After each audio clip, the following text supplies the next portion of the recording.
shop from Medley Equipment Company this summer, and its first planned maintenance will be free because Medley keeps you moving. I'm branch manager Dennis Mabry. Visit medleycompany.com or see us at 4001 Harper Avenue, Fort Smith, Arkansas. Are you tired of processed meat and flimsy sandwiches? Subchain's gotten to your last nerve? Then I have the place for you. Come see my buddy Josefa at Lily's Sandwich Shop in the Bakery District in downtown Fort Smith. Locally sourced meat sliced daily and fresh breads from Harvest Moon Bakery. Daily specials announced on Facebook, including the Poke Bowl every Friday and Saturday. For to-go orders, call 479-567-3403. My name is Lily. My Baba makes the best sandwiches at Lily's Sandwich Shop. Come by and see him at the Bakery District today. Today is the day. After countless hours of research, cutting back expenses, and 9 months of anxiously waiting for her, today is the day you finally bring home your new car. It's also the day to protect her with an auto policy from Shelter Insurance. Our policies are competitively priced and include new car replacement coverage if anything were to happen to your new baby. Call Jason Hill in Greenwood or Wade Gilkey in Fort Smith.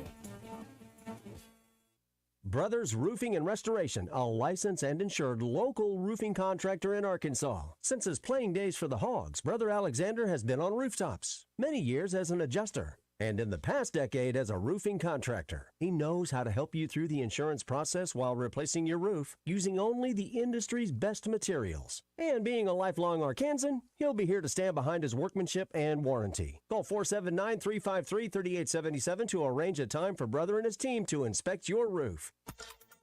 ESPN Arkansas weather. For today, mostly cloudy sky, a 50-50 chance of seeing some showers. Our high this afternoon in the mid to upper 70s. Later on tonight, we should see a partly cloudy sky, overnight low in the low to mid 60s. Returning to sunshine tomorrow, high temperatures mid 80s, and then for Wednesday, lots of sunshine, a high upper 80s to near 90. I'm Sally Russell with your forecast on ESPN Arkansas. The weather is brought to you by Shamrock Liquor Warehouse, 5609 Midland Boulevard, your leader in fine wines, beers, and spirits. KERX, Paris, Fort Smith. Hey, we can't make you a morning person, but we can make your morning. ESPN 95.3. Coming to you live from the Crabtree RV Center studios. Streaming on hitthatline.com. We got a good one tonight. You got to take me here. That's the perspective.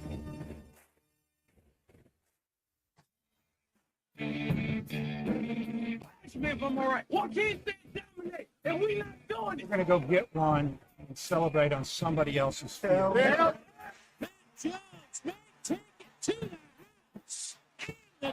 Both said you had very motivational words at halftime. It's halftime with Bill Olson and Matt Jones. From the bottom of my toes to the top of my head. Let's go, man. I have zero respect for saying no moss at halftime. Even one Razorback. It's vintage Matt Jones.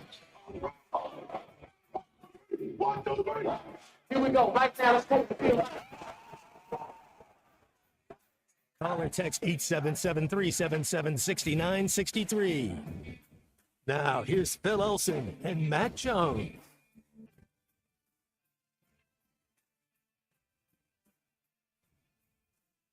A very pleasant and wet good morning to you out there across Radio Land, and welcome in on a Monday on halftime. 1 minute after the hour, it's ESPN Arkansas and hitthatline.com. Get our week started off well here on halftime. I'm Phil Elson, my partner Matt Jones. We've got Christian Johnston and C45 Colton Little on the studios today at various points, and we got you for the next 3 hours on a day where it might be a little bit slickery or something out there on the roads. So please be safe out there while you're listening to us. And I guess I realized this a little bit earlier about college sports when it came to baseball, that week by week, game by game, you're really not going to know what it is you're going to get on a game by game basis. College athletes are not professional athletes, not quite as fine-tuned to the sport that they're playing than those who have been playing it for a longer time in so many cases. And man, that's what I got a little bit from the 37-27 win over UAB. Did not think that Arkansas would have so much trouble moving the ball in the air. Did not think that UAB would be able to push the Arkansas defensive line around in that first quarter, but at least the Hogs were able to come back from down 2 touchdowns because that would have been a bad one. Matt Jones, good morning to you. Got a chance to see you on the football field a little bit on Saturday. Missed you on Friday while you were taking part in the Hall of Honor festivities. But I saw you and Dave Van Horn there next to each other in the end zone after calling the Hogs, having a little conversation. Missed you upstairs, and thanks for coming on the pregame show when you did on Saturday. Yeah, Phil, it was very humbling experience over the weekend, and a lot of great guys and ladies that went into the Hall of Honor. They've been doing that since 1988. So, yeah, it was so. The way they did it, the way they numbered it off, I was right next to Van Horn every time we were lining up to do something, and so just to get to chat with him, I mean, we probably talked a total of 20 minutes, in those couple of days, maybe even a little bit longer. But nothing but love for DVH and the way he goes about it, and it was cool. It's kind of he could have an ego, I guess, so to speak, and I guess everybody that was up there in that thing could have an ego. Man, there was no egos. Everybody was just down to earth, cool, just chopping it up and having a good time. It was a great honor, great class, and yeah, Phil, I don't like to miss work, so that might be, unless something happens, I don't plan on missing too much work the rest of the year. Well, I don't know. Maybe it would have felt like work on Friday afternoon rather than sitting here with us talking sports. But that's right. It was well-deserved. Speaking of people who don't really have egos, you and DVH belong next to each other as far as that's concerned. So I told him he was batting cleanup. They had him batting ninth. I said, DVH, when you ever bat ninth before, man? What's going on? He might have batted ninth at some point in his career. He said, I thought I was going in as a player. I got the wrong memo. Yeah, that probably would have happened like 25 years ago if that was the case. I saw him at the Friday scrimmage when I was done with the show. And you could kind of tell, and maybe you sensed this when you were with him Friday afternoon.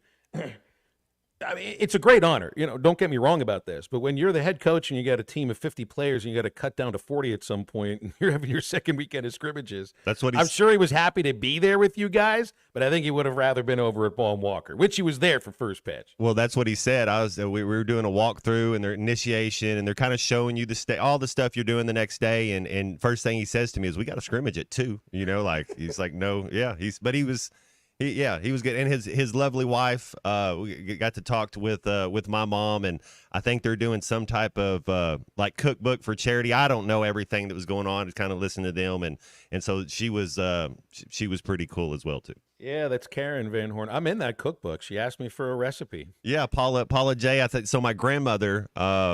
She used to make whenever the kids would have a birthday, whatever we wanted. It was your birthday, and I was always wanted chicken strips. With green beans and macaroni and cheese and mashed potatoes. That was it. So she, every year for my birthday, that's what she would make. And, she'd make it more than that, but that was just something pretty cool. So that's what's in this cookbook then, Well, that's what I think we're going to put in there, an homage or whatever you want to say to, without my grandma, I wouldn't be here. So you got every time you can bring her up and got to bring Dean Weber up at the, this is his first one he's missed in 50 years up there for the Hogs, and heavy hearts, knowing that, but happy hearts. Dean had an awesome life and touched a lot of people in a positive way. See, I think Karen asked me for my entry into this cookbook. Man, I don't even remember when it was, but I made with the kids. We made Hanukkah potato latkes. Nice. I don't really know how many other people connected to Arkansas athletics do the Hanukkah thing. You probably eat potato pancakes at some point, but you don't call it latkes. So we went into a little bit of detail as far as that was concerned. BE sends in a text. 12 games for a college football season, hopefully 13. And now with 3 games in, we are a quarter of the way through the football season. You would like appreciate that? We're 25% through the football season, which means it ain't early anymore. Heck, it wasn't early during the 3rd game of the season against UAB. So you can't use that for excuses any longer. You would imagine by now you have a sense of what you got. You might have had a sense of what you got after the 2nd game against Oklahoma State. Matt, so often we're going by what we see the week before. We saw an Arkansas team against the Cowboys that came out determined and just moved the ball nearly at will, and a defense that held a high-powered offense to no touchdowns until the 4th quarter. That doesn't always mean that it's going to translate to the next week, because if you're going to be as honest as you can about this victory, and a win is a win, and that's what you got to come away with. but it's not a win that a lot of people are walking away from Razorback Stadium feeling very good about. Well, golf, they say there's no pictures on the scorecard. Football, there's a lot of pictures. There's a lot of, you with your eyes, you see what's going on. And, I didn't get to feel, I'll be honest with you, I didn't get to watch much of the game. I know I'm there and doing all the festivities. That's like a wedding. It's like you're there for a party, but you don't really get to eat any of the food. It was all a blur. The main thing though is we won the game. You can go back and you can watch film and you can try to improve and get better. I wonder if we're going to be able to, get to the passer at all this year. I wonder how we're going to be able to do that. But who I do love is number 22. I mean, that dude is an absolute beast right now. He looks like he's on his way. If he stays healthy, he looks like he's on his way to being a first or second team all SEC running back. I thought of this watching some of the highlights from the South Carolina LSU game in which Rocket went off. Like Rocket looks like the Rocket from 2022. The guy that was, what was it, over 1,500 yards, looked like an NFL guy. Couldn't catch him from behind. Yep. Right, but I thought, oh, man, I mean, look at that. Wouldn't it be great if you have him here at Arkansas? But then I think to myself, hold on a moment. Jaquindon Jackson looks just as good. Just as good. As long as he stays healthy, you may end up having one of the best running backs in the SEC and the country for that matter. But so that's one thing you feel you can really bank on. Matt, this is a team that can run the ball, right? It feels inevitable. I mean, that's what they're going to be doing, is they're going to try to run the ball, and they'll do it with success. Right now, Arkansas is the best rushing team in the SEC. Well, the third best, the 11th best in the country, just under 260 yards per game. You got an offensive line that's creating a lot of room for them. You really like the left side of the line with a Marion Harris and Junior Carmona. And I don't think that it's just Jackson, although Jackson is the best running back. I think you got a couple of other guys that are really good as well in Rodney Hill and in Braylon Russell, who we only saw for one carry, but a touchdown within sight of the goal line. The thing that we don't know, and I guess we kind of know it, but don't know it, you just know that Taylen Green feels like a project when it comes to throwing the ball. He's going to get away from the pass rush, and he's going to create on his own. You're going to win games because of Taylen Green's athleticism. The question is, how accurate can he be throwing the ball? And I felt like, you remember earlier in August camp, Matt, that Bobby Petrino was asked about Green's completion percentage at Boise State, which was in the high 50% rate. And he talked about that it isn't just about the quarterback's release and his mechanics and everything. There's everything else that goes into running an offense, which everybody knows about. Dropped passes, bad blocking, all of these things, just being in sync. And you could see some of those other things that also came into play against UAB. There were a series of drops by wide receivers, and then there were some passes that Green just kind of floated on him. I don't even know the way to put it. But if you're gonna say there's something that might be consistently inconsistent, I think consistency will be Green running the football with success. Will be this team running the football with success. The question for me, Matt, is how consistent can the passing game be? Because there are going to be SEC teams that load up the box and dare Taylen Green to throw the ball. UAB went the other direction. They went in the other direction. They wanted Arkansas to be a passing team, not run it. Other teams are going to try to do the same thing here, Matt. They're going to do the same thing, and if Green has a bad passing day, even in the next 2 weeks against SEC teams that, at times have looked like they're really trying to figure it out under one-year or second-year head coaches, that's where the weakness could be in Arkansas. And at times it looks like it could be a strength too, because Green's passing was a strength last week against the Cowboys. Yeah, I mean, that's kind of the book. Whatever teams have success doing what they see on film, you better believe you're going to see it the next week. And, yeah, if I was a D coordinator and you're getting ready to play the Hogs, I think the first rule is you have to stop number 22. You got to make Taylen Green beat you with his arm. Make those wideouts make plays. I think that's what you're going to see, Phil. Well, it just – look, I mean, there were – C.J. Brown dropped a pass. It was right in his hands. What happened to the freshman Anthony? Is he hurt? You saw him line up at times on the outside. Okay. We just never saw anything come his way. Only one target towards Luke Hasz as well. Broden, I don't know what's going on with Broden. 6 targets, and it wasn't all his fault, but none of them were caught. Some of them went through his hands. Some of them he was in the vicinity of it, couldn't quite get to it. But without Andrew Armstrong right now, you don't have it feels like you don't have a consistent receiving threat. And, I mean, there is a thing with Green and Armstrong. I think their personal chemistry, which we heard on this show on SEC Media Days, does translate to the field. Some of the other, where's the other chemistry coming from? Where is it coming from right now? I mean, well, you got to help out your quarterback. What you said with number 5, Phil, as a quarterback, you're going to keep going to him, and you got to be consistent. But if I throw it to you 3 times and it kind of goes through your hands, you're still saying, come on, you're saying the right things, but maybe I'm not looking for you to, I'm going to go somewhere else, because you got to be, and you've said this word twice already in this first, we have to be more consistent on the outside. I remember I was watching Saints Cowboys until it was out of hand. Yeah, no kidding. It was out of hand in the first half.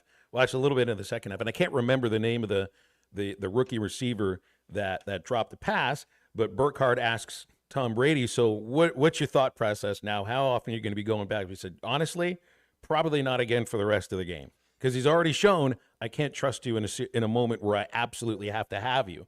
It does feel right now like, unless Broden starts holding on to the ball, and I can't get into Taylor Green's head, Matt, but I would think twice before throwing it his way at times too. And yes, and you're speaking of the Saints Cowboys, you want to watch how to play quarterback, watch Derek Carr. If you're a young kid out there, you should be in class right now. But if for some reason you're listening to this show and that's what you want to do, man, watch how Derek Carr goes about it. I'm a big-time Derek Carr fan. You should be in class, but then again, a couple of Fridays ago, your nephew was right there with us at Granny's in Stillwater right about this time. He was in sports radio class. That could work for us. Yeah, I mean, we almost had that. No kidding, and that's what you walk away feeling. So it's like, oh my gosh, I almost had that one. You played so well, save for a few mistakes, and then you go out, you don't play all that well, and you beat a UAB team that came in that was gunning for you in that first half. I'll tell you what, how often, let me ask you this question, Matt. How many teams that are on the remainder of the schedule can Arkansas come from behind from 2 touchdowns against? Well, Oklahoma State did it to us. Man, that's not a good look. But there'll be a couple times this year you'll have a little adversity. You might be down a couple scores, and you just got to buckle down. But that's not that's not a recipe for success. Definitely not. We've got a recipe for you to get on the show anytime you want. Well, not when we have our guests, but there is nobody except you and us in the first hour. We'll have Nate Olson from Scorebook Live for a look at high school football in 1 hour.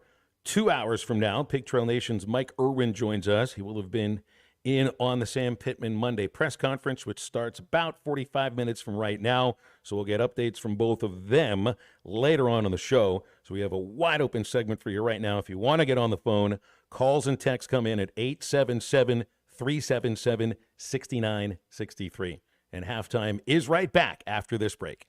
Good luck with your layoffs, all right? I hope your firings go really well. This is Halftime. We'd like our program to reflect our state, the great state of Arkansas. Loyal, tough, hardworking. One of our goals every year is to make the state of Arkansas proud of the football team. In my office... Thanks for watching us here on ESPN Arkansas. Download the brand new Hit That Line Now app in the Apple and Google Play stores. ESPN Arkansas, more than just radio stations. Tommy Kraft here. When it came time for new gates and some fence repairs at my home, the Fence Man was my first call. The Fence Man does it all, from large commercial jobs to small residential repairs. Wood privacy fence, vinyl fence, commercial or residential chain link, even custom wrought iron fencing. 479-782-3936. 18 months, same as cash financing with approved credit is now available. If it involves fencing, the Fence Man does it. The Fence Man. He ain't afraid of no work. 479-782-3936. A dandy white perch. Big old slab. C'est bon, sacalé. One beautiful crappie. It's a paper mouse. Some serious crappie. Nice speck. We got crappies. They might go by different names, but all prefer the same thing. Bobby Garland, America's favorite white perch, slab, sockeye, papermouth, crappie, speck, crappie baits. I call it dinner. BetOnline is the world's most trusted betting platform and your number one source for everything football. From the preseason NFL to college kicking off, BetOnline has every stat, every matchup, and even live odds and spreads while the games are being played. Think you know your stuff? Try our winner-take-all $300,000 NFL Survivor Pool for the upcoming season. When the game is over, head over to our online casino and get in on a game of blackjack or poker or unwind with one of our over 150 slots games. Head to the website today and use promo code BELIEVE and get in on the action. Bet online. The game starts here. Hey, ESPN 96.3 and hitthatline.com. Have you been to Swark Liquor? Trey Gentry and his team have a phenomenal spot. It's the first liquor stop in Arkansas for our Dallas and Texas fans traveling up to the hill. So if you're heading to Fayetteville, the lake, a cabin weekend, hunting, fishing, or any other activity you need your favorite drink, stop by Swark Liquor. And check out their apparel too. You'll want to wear it. Swark Liquor, 864 East Colin Ray Drive in Queen, Arkansas. Swark Liquor, we promise to keep them cold for you. Thanks for watching us here on ESPN Arkansas. Download the brand new Hit That Line Now app in the Apple and Google Play stores. ESPN Arkansas, more than just radio stations. Tommy Kraft here. When it came time for new gates and some fence repairs at my home, the Fence Man was my first call. The Fence Man does it all, from large commercial jobs to small residential repairs. Wood privacy fence, vinyl fence, commercial or residential chain link, even custom wrought iron fencing. 479-782-3936. 18 months, same as cash financing with approved credit is now available. If it involves fencing, the Fence Man does it. The Fence Man. He ain't afraid of no work. 479-782-3936. The dandy white perch. Big old slab. C'est bon, sacalé. One beautiful crappie. It's a paper mouse. Some serious crappie. Nice speck. We got crappies. They might go by different names, but all prefer the same thing. Bobby Garland, America's favorite white perch, slab, sockeye, papermouth, crappie, speck, crappie baits. I call it dinner. BetOnline is the world's most trusted betting platform and your number one source for everything football. From the preseason NFL to college kicking off, BetOnline has every stat, every matchup, and even live odds and spreads while the games are being played. Think you know your stuff? Try our winner-take-all $300,000 NFL Survivor Pool for the upcoming season. When the game is over, head over to our online casino and get in on a game of blackjack or poker or unwind with one of our over 150 slots games. Head to the website today and use promo code BELIEVE and get in on the action. Bet online. The game starts here. Hey, ESPN 96.3 and hitthatline.com. Have you been to Swark Liquor? Trey Gentry and his team have a phenomenal spot. It's the first liquor stop in Arkansas for our Dallas and Texas fans traveling up to the hill. So if you're heading to Fayetteville, the lake, a cabin weekend, hunting, fishing, or any other activity you need your favorite drink, stop by Swark Liquor. And check out their apparel too. You'll want to wear it. Swark Liquor, 864 East Colin Ray Drive in Queen, Arkansas. Swark Liquor, we promise to keep them cold for you. Thanks for watching us. Black eyes blister in that sun, let me go on. Big hands, I know you're the one. Find Halftime on 99.5 in Northwest Arkansas, 95.3 in Fort Smith and the River Valley, 96.3 in Hot Springs and Central Arkansas, 104.3 in Harrison and Mountain Home, and everywhere on hitthatline.com. Join the conversation. Call or text 877-377-6963. Now back to the host. Here's Phil Elson and Matt Jones. Will, got a text in from JT and Laurel trying to have a little bit of perspective on this game against UAB this past Saturday. UAB returned a lot of guys from last year, went into Athens last season and was down 28-14 at halftime. They gave them a good game, ended up losing 49-21. It's different, though, because Arkansas was tied 20-20 with them going into halftime. That was not a good feeling. The consistency has to be there. That's why you take a college team and you have them go run 40s. A lot of times a college team would be faster than an NFL team, but the ability to watch film, to the ability to know your strengths and weaknesses, to the ability to know your assignment and not get lost with your eyes, that's why the game's so much faster in the NFL. It's not a speed differential. They're just as fast in college, but they you gotta learn how to study film and get back to doing the little things, and you have to be ready. That's what I was trying to get to, is the college football game that if you don't show up and you kind of lackadaisical and not really ready to play in the first quarter, second quarter, man, you're going to get embarrassed, and you have to respect your opponent. I think maybe there was a little bit of that this week, like, hey, we played with the 16th ranked team in the country and could have beat them. UAB just got beat 42-6. They're coming. I think they might have been, you're opening up SEC play next week. I think they might have kind of had a little bit eye on the future.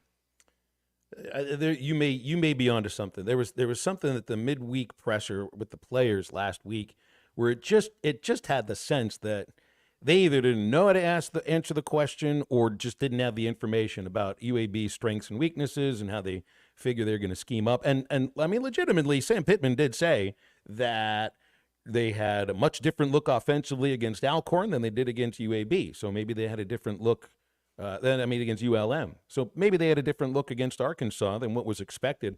But, man, that's the only way I can figure out why Arkansas's defensive line was getting blown off the ball in the first half. It made no sense to me, Matt. I mean, they literally held the best running back from last year in the country with his entire offensive line back in their own stadium the week before to like nothing in the first quarter. And what was it, 60 yards for the game? A good chunk of it came in the second overtime. I mean, this is a team that can play the run. They can tackle. They did it against Oklahoma State. So I think there might be something to what you're saying, because it makes no sense for that defensive line, the way they looked the week before against the run, to struggle so badly early against the run. They were getting shoved out of the way. There was wide open room for the UAB running backs. Made no sense. But I would also hope you'd be like, all right, you got to maybe come up with a little more focus now. Because if you're not focused, if you're not ready to, if you don't know the scheme and the personnel against Auburn next week, they're going to run all over Arkansas if they don't come prepared. So that means there's no way they come ill-prepared for next week, right? Well, the run play, and you're right, everybody's running the same plays. Whatever UAB did in the running game and had success, you're going to see a variance of that in Auburn, and that's what you're going to see because they just had success doing what if it was a counter, a power zone. Like I said, I wasn't really getting to watch the game, but whatever play was, better believe it, better bet it, that Auburn's going to run some of those same plays. Yeah, 268 rushing yards against New Mexico on 40 carries. Remember, they had a freshman quarterback in there, so they were trying to protect him. They're definitely going to run the ball, yeah. Well, he threw 4 touchdowns anyway. I don't know exactly where they came from, but yeah, the bulk of Auburn's offense was on the ground, and I would sort of expecting the same thing this next Saturday on the Plains, which, by the way, we now know 2:30 kickoff instead of the 3:15. It's going to be 2:30 on ESPN, so I like it. Right there in the middle of the day. Let's get it. I like that too. Yeah. So they'll be coming in from Montgomery, about an hour bus ride to get over there. We just don't stay in town in the games that we're playing now. But yeah, I mean they played a lot better in the second half. I will say, like defensively, they played better in the second half. Got a little bit more pressure. Now, admit it, they had a chance to put UAB away. Second to last drive, the Blazers went down the field, scored a touchdown, and got within 3. So it's a good thing when Taylor Green put it away with that scamper down the left sideline. I thought by then it would have been, like a 42-10 score. But Matt, that's me taking what I saw the week before and then looking at the logo of the team that you're playing and seeing what they did the week before and thinking, well, all of this means that Arkansas just is going to beat the living crap out of UAB. How many of the 75,000 plus inside Razorback Stadium felt the same way? Probably most of them. Because we want to believe what we just saw. But in college sports, I don't think you can do that. And I've told myself this before when it comes to baseball. Heck, I've told myself this with football too. You want consistency, but that's the most difficult thing to find. I mean, positive consistency. You can stink consistently. That's easy to do. That's really easy to do. It's really difficult to be really, really good on a consistent basis, and Arkansas just wasn't. Hey, they weren't consistently good in the game the week before against Oklahoma State. First half, second half, there were major changes. Felt like the same thing this last week. So, I don't know. Who knows? Maybe this is a characteristic of this team, Matt. Week by week, you don't know what you're going to get. That's very true, unless you're a Florida State fan. Is it funny? It is still funny, right? Well, if you remember last week, but I guess it was Tuesday or Wednesday, I said Memphis has the better quarterback. I mean, they have the quarterback that has a chance to play on Sunday, so they had the better quarterback. But in what world, Phil? Like, you're talking about looking at the logos. You think of last year, you think the last couple years at Florida State, what they've been doing, the talent they have.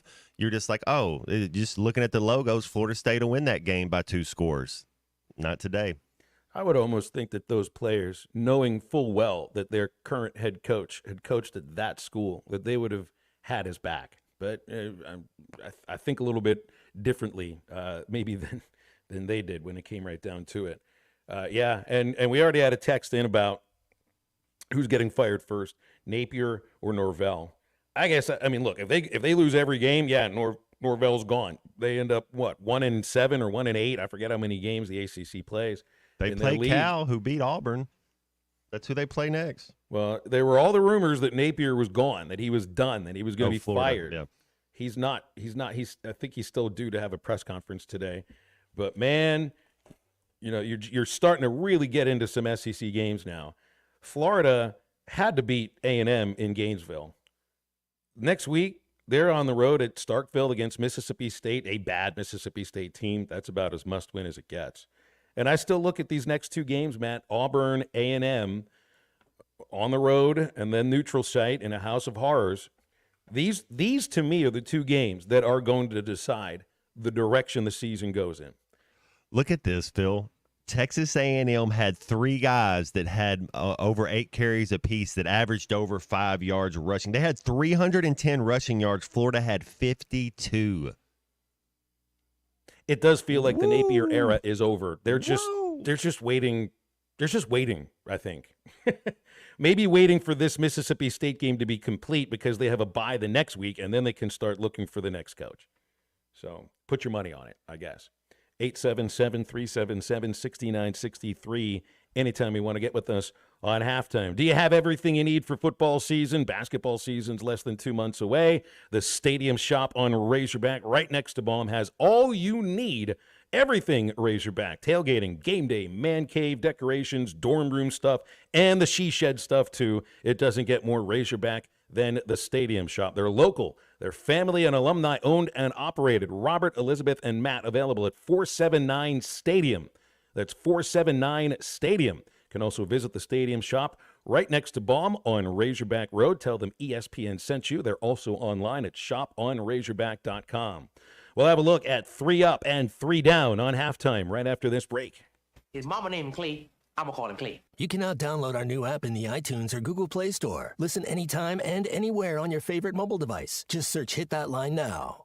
We all hear the radio ads about the IRS. They tell you to be afraid, to be scared, and they try to frighten you into calling. I'm not here to do that. Tax Relief Advocates is different. TRA is here to tell you that if you owe money to the IRS, whether it's $5,000, $50,000, or $500,000, we have a solution. It doesn't matter if you're sitting in your car, at work, or with your kids. No matter where you are, call now. 800-575-6759. Don't lose hope. TRA can eliminate or reduce what you owe to the IRS. There is zero risk to you. If we can't reduce your tax debt, then you pay nothing. Our passion is taxes and helping individuals fix their IRS problems. We have a 5-star rating on Google and Yelp and an A+ with the Better Business Bureau. You don't need to be afraid of the IRS any longer. End your tax nightmare today by visiting us online at TRA.com or call 800-575-6759. That's 800-575-6759. Tax Relief Advocates. Real solutions for real people.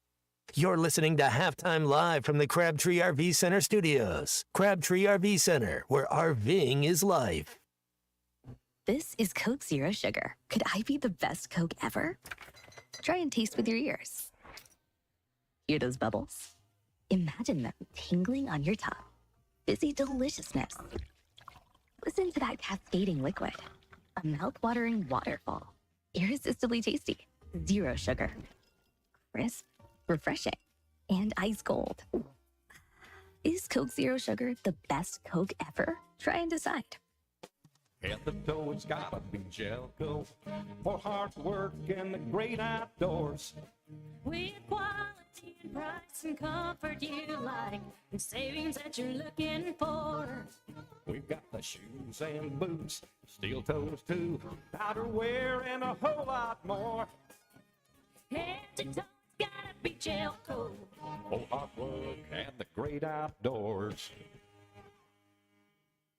Hi, everybody. Larry Rath here for Rath Auto Resources and the Meineke Car Care Center with the exciting news. Backed by popular demand, state sales tax paid when you trade on our huge inventory of road-ready certified vehicles. That's right. This month, get the best used car your money can buy, road-ready certified with warranty, and get your state sales tax paid when you trade. One more reason all the happiest drivers are rolling with Rath. Rath Auto Resources and the Meineke Car Care Center, just north of Phoenix on Towson, Fort Smith.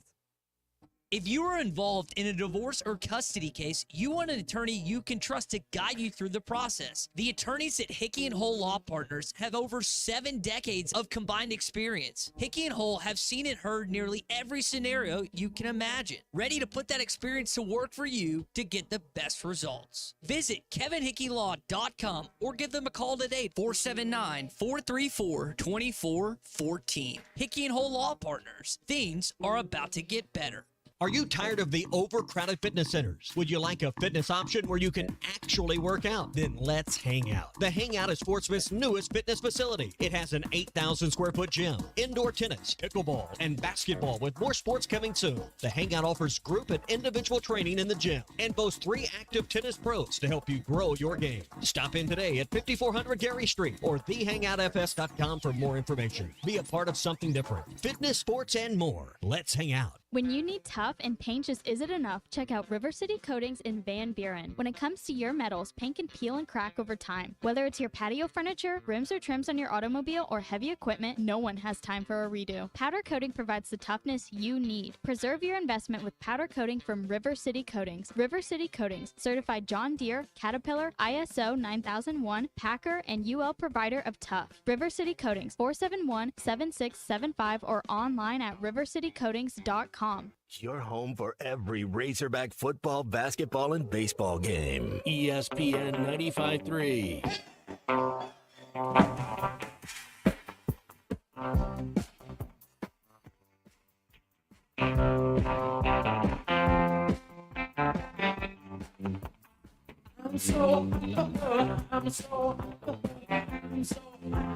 She's so cold, so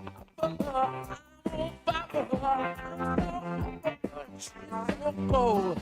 I'm the burning bush, I'm the burning fire. Hey, I'm so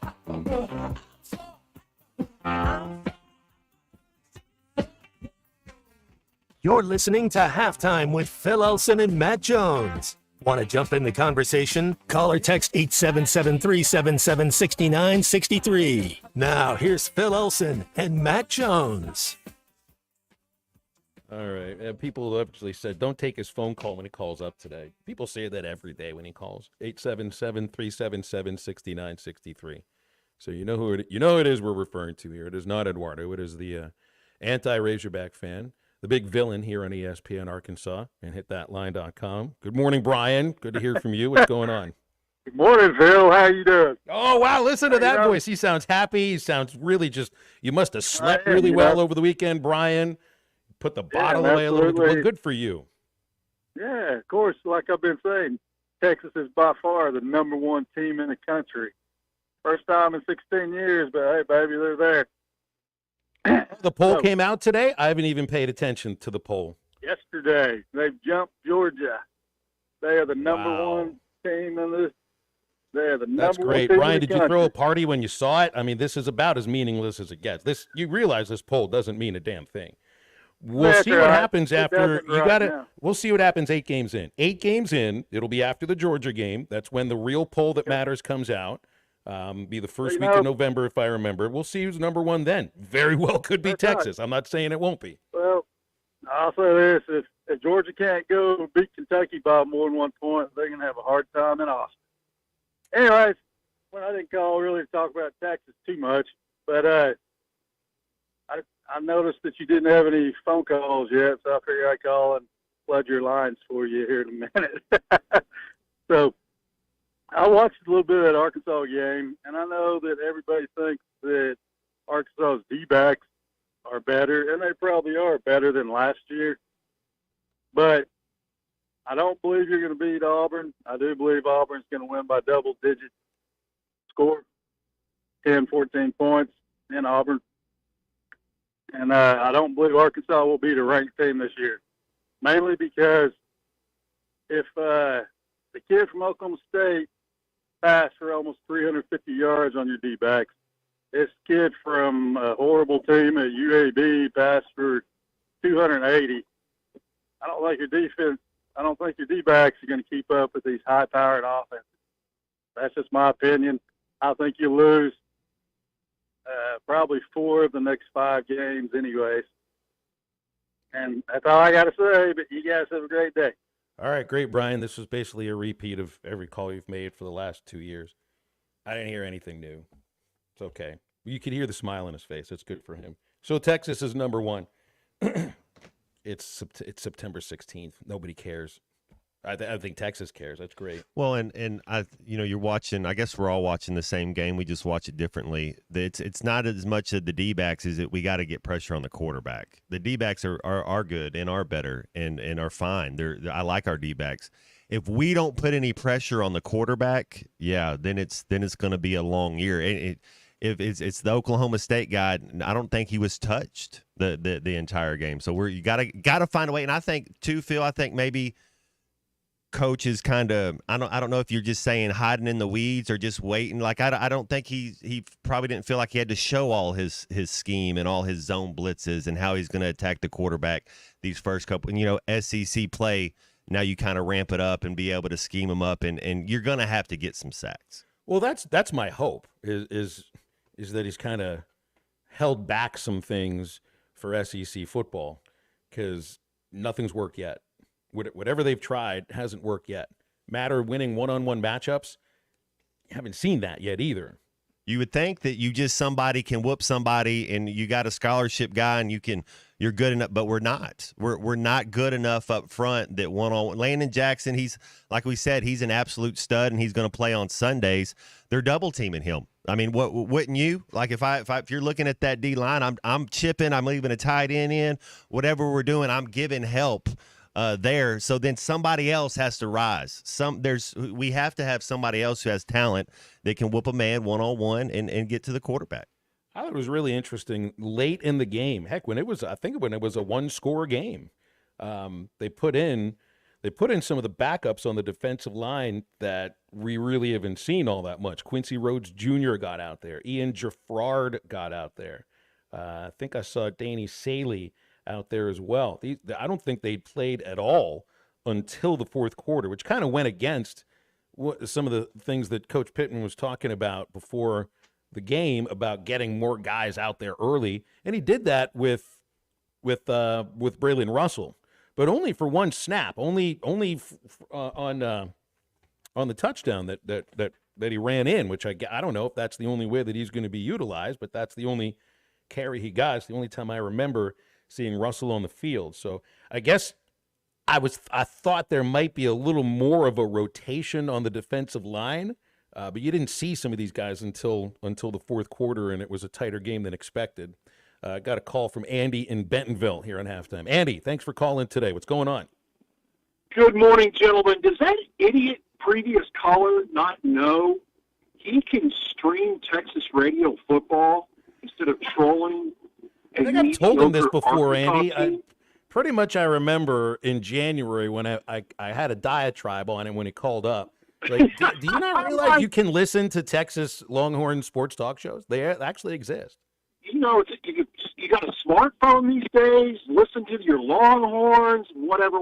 But I meant to call in a couple weeks ago. This is where Matt Jones, myself, probably Clay, Henry, and Chuck that were the only ones there for. I called last year about this also. Matt's senior year down in Florida when we almost made a comeback and lost, but I love it that Florida is getting their tails beat every weekend at the Swamp. It just makes me feel better about myself when Arkansas doesn't play that well. And Matt, does it make you feel a little bit better when they lose at home? Well, what a game. That would have been an awesome comeback. It's not only that they're getting beat, Andy. It's just the way they're not even close. They didn't even have a chance in that one. Yeah, I just wanted to get your take on that. I just wanted because I know it has to hurt a little bit. Probably you know what I mean. Hurt me. It still hurts me. Yeah, 5 and Being 7. down there, we already talked about that. You got IV'd up after the game. I'm dying in the stands drinking water. People are falling out right and left, but it was almost one of the best comebacks ever. Have a great day, gentlemen. Thanks, Andy. Appreciate that. Got IV'd at halftime, Phil, and then was carrying my bag after the game, your pads, your bag that you're carrying to put on the thing, and locked up full body cramp, in the hallway trying to get to, it was, it was a hot one. Absolute hot one. It was just kind of crumpled to the ground at that moment. Well, when your whole body cramps, your forearms and your legs, you gotta get as straight as you can, because any type of movement, any bend anywhere, you just instantly cramp back up again. It's a real, man. It's I've had I had a camp in Cincinnati. I've the full body cramps maybe 5 times your entire life like that, but the Florida one was one that you just fall right down on the ground. There's nothing you can do. Got to be tough when you're an athlete and you count on your body, but then again, it just kind of breaks down for you. It's never happened with my jaw or my tongue on the radio, Matt. So probably I just jinxed it. You stay hydrated though. Fully hydrated. Yeah, that's exactly right. Speaking of hydrated, Eduardo, I don't even know why I brought that. Eduardo, I don't know what hydration for you would be, but we got you here. I got a text from Eddie this morning that filled up 3 of my phone screens. So he's got a lot to say. Or scream, I guess, because he'll do both. Eduardo, what's going on? Man, I tell you what, it was a rough weekend for the Hog, man. I want to start with my Dallas Cowboys. I'm a very passionate Cowboy fan. And they keep writing. I mean, you bring up Elvis Costello. And what did he write? We write a book every day. And on the game field, what book did Dallas write yesterday? On their home field. I mean, Kamara and Carr lit them up. I mean, defensively, I was shocked. I mean, just lit them completely up.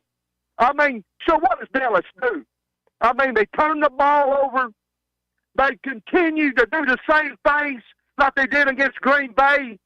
I mean, you cannot make mistakes. You cannot let a team light you up on your home field. And so I go back. Now, look, everybody tell you, I wake up calling calls. Let me say this. Yes, we won the game. We let a team come into our house and push us around, and very fortunate to win the game. And what did they? Because defensively, I mean, they lit us up. That little quarterback, I got to give my hats off to. He played his rear end off. Let me say this. You go to the Plains Saturday with this play script, not only will Auburn beat you on ESPN, a nationally televised audience. Let me say this. I've learned every player on our team this year are employees at the University of Arkansas. There's not a player on the roster not making some type of compensation. And let me say, you go out in the real world, you're going to be judged by your performance. If you're careless with the football, if you're turning it over, you're not making tackles, you're not catching the ball, you're not running, or you're fumbling the ball, you will get beat. And you will be judged by that. That's how you're going to be judged, a loss. Well, part of the thing here, Eduardo, is that, if we're talking about being judged on a loss, they didn't lose this game. They didn't play a good first quarter at all. Might have been the worst quarter we've seen all year long, even counting the Oklahoma State game. They played a lot better in the second quarter. They played a lot better in the second half, especially the third quarter defensively. They did play very well. So if we're going to judge on the wins and the loss, it was a win. It wasn't a pretty win. So you at least got to walk away with a little feeling of relief, and it may be the hope that you'll get an even performance next week. And I mean a good even performance, not one that's even but stinks. And did Eddie drop an extra E in there to ESPN? It was like Eduardo's Sports Programming Entertainment Network. I thought I heard a second E, which, I don't know, we could start a whole new network and have Eduardo as the main host. Could you imagine that? DirecTV would be all over that thing. They would have signed with Disney before the ink even came out of the pen. It seems like Eddie, the Sherpa, would be like Les Stroud, Survivor Man. Like he would go out there and camp for a couple days and show you how to, like, the cool ways to survive. Any good Sherpa can do that, especially Eduardo, the Sherpa of Razorback fans. 877-377-6963 if you want to call or text us. Quick break. We'll wrap up hour number 1 right after this. We couldn't do diddly poo offensively. Today is the day. After countless hours of research, cutting back expenses, and 9 months of anxiously waiting for her, today is the day you finally bring home your new car. It's also the day to protect her with an auto policy from Shelter Insurance. Our policies are competitively priced and include new car replacement coverage if anything were to happen to your new baby. See Agent Chris Dooley in Fort Smith. At the Home Depot, we know Saturdays are for college football. That's why we have everything you need to never miss a play, like Bear Dynasty interior paint, their most durable one-coat hide paint ever. From a team color statement wall to a fan cave, complete with a mural honoring Nick Saban's 17-year dynasty. Hey, I like that idea. Nothing beats Bear Dynasty interior paint. It's everything you need all in one can. Defend your game time with Bear and the Home Depot. How doers get more done. Valid only when intended to colors from the Bear Dynasty and Marquee Interior One-Coat Hide Color Collection. Missing or broken teeth? Sharp Smiles wants you to start chewing again with dental implants. Scared of the dentist? Sharp Smiles will help you overcome your fear. Big dental problems? Sharp Smiles Modern Dentistry and Implants is your answer to your dental needs and services, where your smile is top priority. Get the smile you have always wanted from the friendly faces at Sharp Smiles, 2600 Market Trace, Suite B, off Jenny Lind across from Harps. For more information, visit the website at sharpsmilesdds.com or call 648-9988. Are you interested in saving money on your heating bills and upgrading your home's energy efficiency? Now's the time. Installing or upgrading to natural gas allows you to take advantage of high-efficiency appliances that save energy and money. From furnaces to water heaters to gas dryers and fireplaces, there's a natural gas option to fit your home and your budget. What's not to love about that? Don't wait. Call AOG today at 800-842-5690 or visit AOGC.com to learn more. AOG, energy for life. Looking to protect yourself and your family this flu season? Law's Drug Store at 6802 Rogers Avenue offers the latest vaccines for adults and seniors in both COVID-19 and the flu. Law's Drug Store has friendly pharmacists ready to assist you with no appointment necessary. Call 452-6116. It's quick, it's easy, and in most cases, free with your insurance. Law's Drug Store, 6802 Rogers Avenue behind Outback Steakhouse. Open 6 days a week to care for you and your family. I know we're always on the go, heading to Fayetteville, Little Rock, Oklahoma City, and you need a place to fill up. But not just for gas. I need snacks, drinks, and a restroom that doesn't make me throw up. That's why my new favorite pit stop is Jam Mart number 10, located at 6201 Grand Avenue on the way out of town. I can't stop by without getting something from their hot box or a fresh made burger. That's Jam Mart number 10, located at 6201 Grand Avenue in Fort Smith. Come get you some. 2728 Townsend Avenue is your off-road and performance center headquarters. They've got everything from lift kits, wheels, LED light bars, UTV parts and accessories, winches and tires. Need general 4x4 repair? No problem. Come Get You Some has one of the largest 4x4 shops in the States. They do it all, from installing a bug shield to building some of the baddest off-road machines in the country. Call them today at 782-6833. That's 782-MUD. Or check them out online at cgysoffroad.com. Come get you some.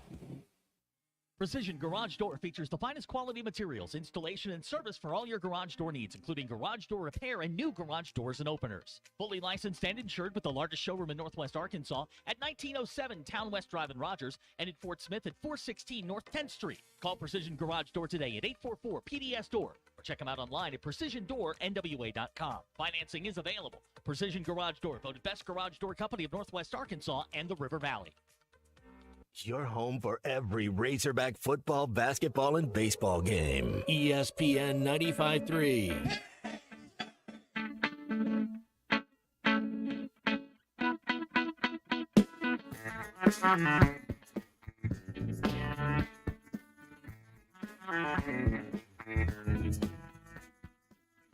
When she walks, she swings her arms instead of her hips.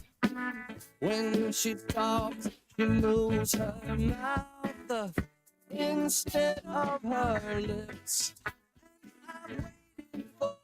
For so long, I've waited for her for so long. I wonder if I could hang on. I wonder if I could hang on. Welcome back into Halftime Live from the Crabtree RV Studios. Crabtree RV Center in Alma, where we make your dreams come true. So did you see this yesterday? The Packers beat the Colts 16-10, and Malik Willis was the quarterback for the Packers in the ball game.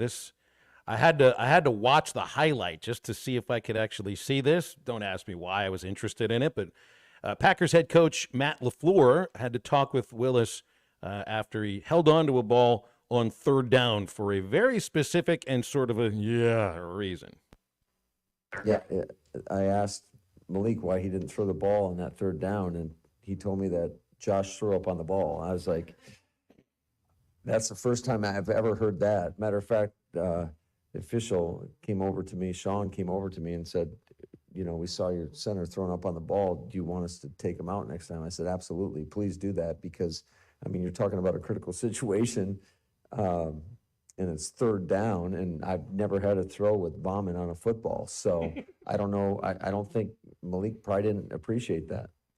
I think we actually should give Malik Willis an attaboy here, because if somebody throws up on something, that would be the last thing I want in my hands. Good on him for not fumbling the ball on purpose. Good on him for just not throwing it out of bounds immediately when he got the thing, for crying out loud. He actually held on to the puke ball before he was tackled near the sideline, Matt. And I thought to myself, good on you, Malik. Good on you for the next time it happens, because it can't happen just once. Get him and Donovan McNabb on the same team, and you got something. That's it. I'm trying Anybody ever puke on the ball before the snap to team? Well, you'll have stuff happen. Sometimes the sweat. Sometimes you'll get a wet ball. You're like, what? Just coaches say what happened there. And you're like, the ball's wet, and then he's yelling, get a new ball, and just some things happen. I've seen a couple guys throw up, and those big dudes, 6'6", 270, 300-pound dudes, when they throw up, it's kind of violent. Kinda, yeah. Whoa. It's an entire body seizing. But also, how about for just the puke and the snap and then blocking? Because that's what he did. That's what the Packers center did.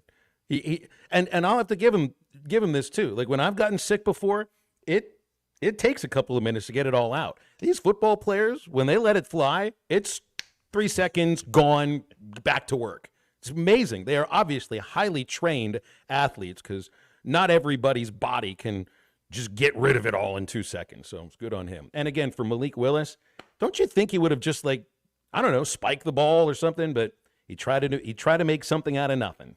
But it was a little bit more than nothing. 877-377-6963 to get with us here on Halftime. Now, and the thing that always hits me too is like when they throw up and it's through the face mask and there's still a little bit left on the mask and on the chin strap is just like dripping there and everything. Yeah, maybe you should have thrown up a little more violently, get it all out, get it absolutely all out. Yeah, Cody says you'd have to pay me millions to touch a puke ball. Well, guess what Malik Willis is making? I thought that was what Gaylord Perry threw. It was spitball. That's the wrong one. Yeah, right. You wonder, you're going to load up what on the ball? You put snot on the ball? It's about the same thing, isn't it? Nobody wants that on a football, though. All right, we move into hour number 2 of Halftime. This is when we start to get in with our guests, including Nate Olson from SB Live about high school football. And should have Mike Irwin at about 1:15. Sam Pittman is getting up for his Monday weekly press conference. So anything big comes from that, we'll let you know about it. Otherwise, back for hour number 2 of Halftime after this break.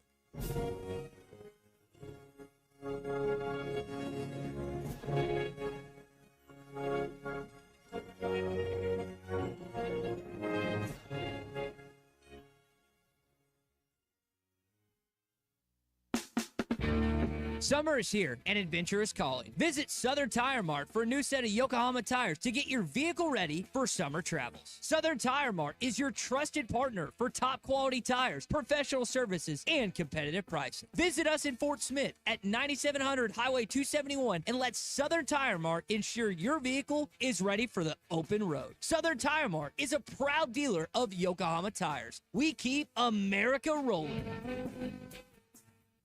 Bet Saracen is Arkansas's #1 mobile app for placing sports wagers. There's big news in the mobile sports betting business. Bet Saracen was just named the 15th largest sports book in America. That's because Arkansans like to do business with a winner. Find all your winners on Bet Saracen. Download it today and look for my R prop bet specials. I pick them, you win them. Bet Saracen is Arkansas's favorite sports wagering app. Gambling problem? Call 800-522-4700.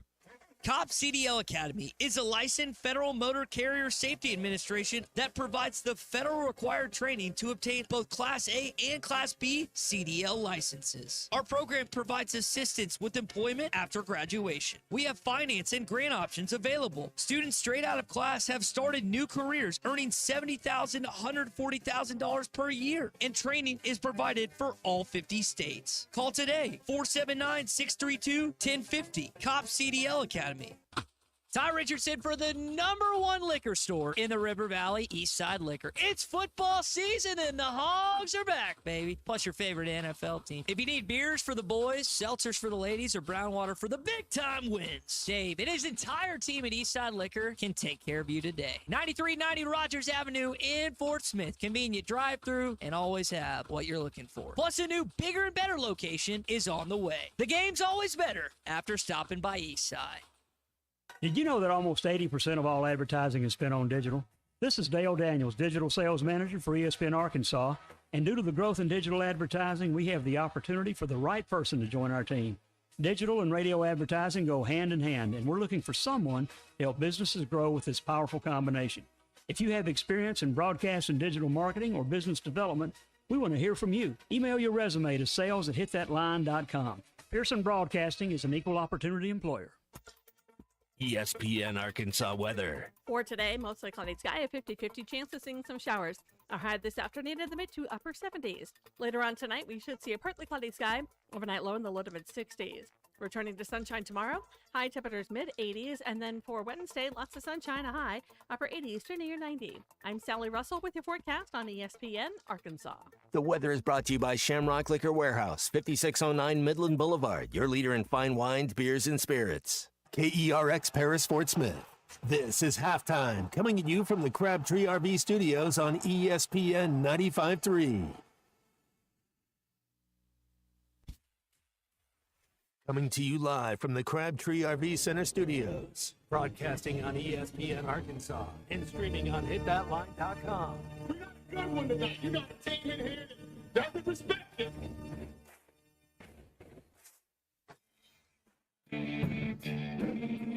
If I'm all right. Why can't they dominate? If we not doing it, we're gonna go get one and celebrate on somebody else's field. Yeah.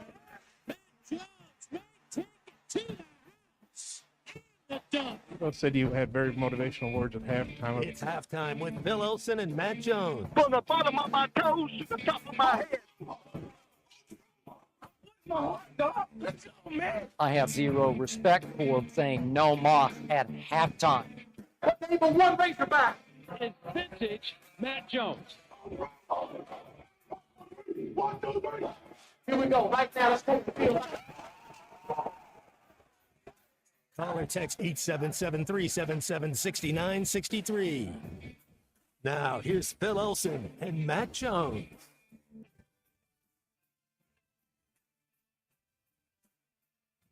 It's hour number 2, everybody, and welcome back into halftime.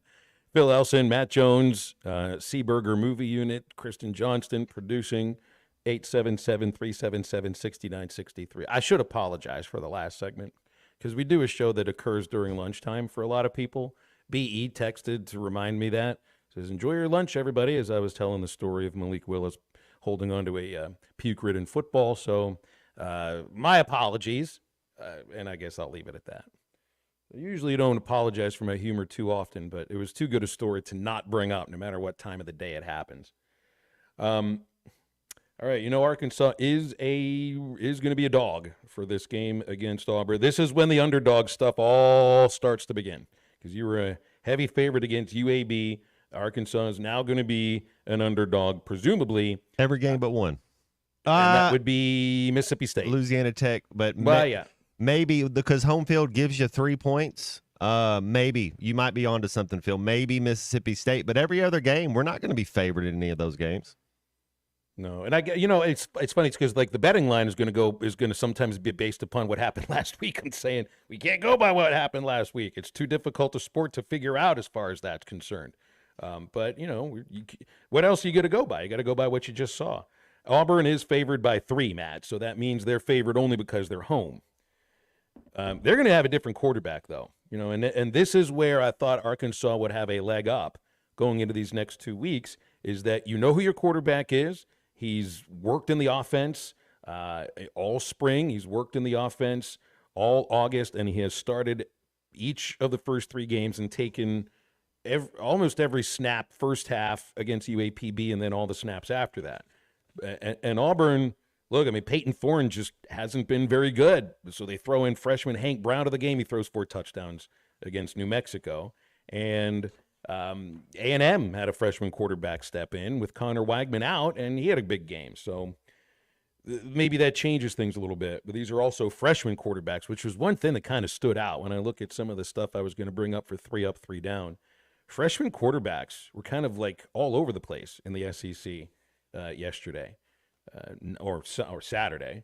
Freshman quarterbacks at Texas, Tennessee, South Carolina, A&M, and Auburn completed 65% of their passes, 972 yards, threw for 9 touchdowns, and ran for 4 more.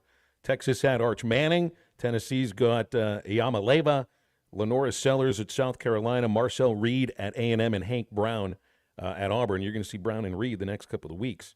So I always hear, can't trust freshman quarterbacks too often. And I understand Manning's a redshirt, so he's been around for more than a year. But I think the other 4 are true freshmen. And they got out there. They showed out, one of them in an SEC game.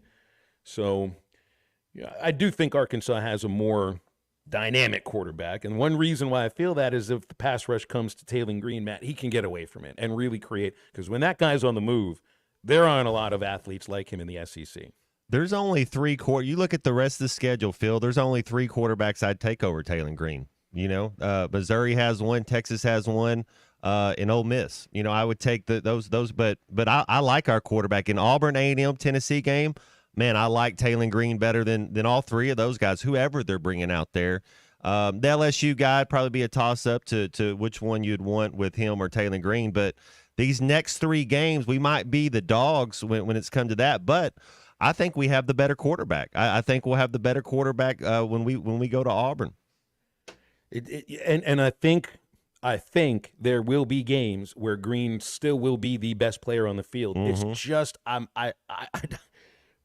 when you miss your first 7 passes, it does make you wonder about the ability to stay consistent at any point this year. So something was off with Green because it wasn't just the receivers dropping passes, although that was part of it at times. Sometimes he just missed wide open receivers in the end zone, on the sidelines. So they're obvious. And this also goes into the idea of what I really do think about him is I believe that Taylor Green is a 2-year project here. I don't think he's just a guy who's going to be around 1 year and go to the NFL. I think this is a 2-year thing. So I'll be interested to see what his mechanics look like or how many receivers he overthrows later in the season or a year from now. Because he'll be here a year from now is my expectation. No, absolutely. He'll be our starting quarterback next year if he's healthy. But each week that he's with Petrino in that meeting room, he's getting better. He's in a good spot.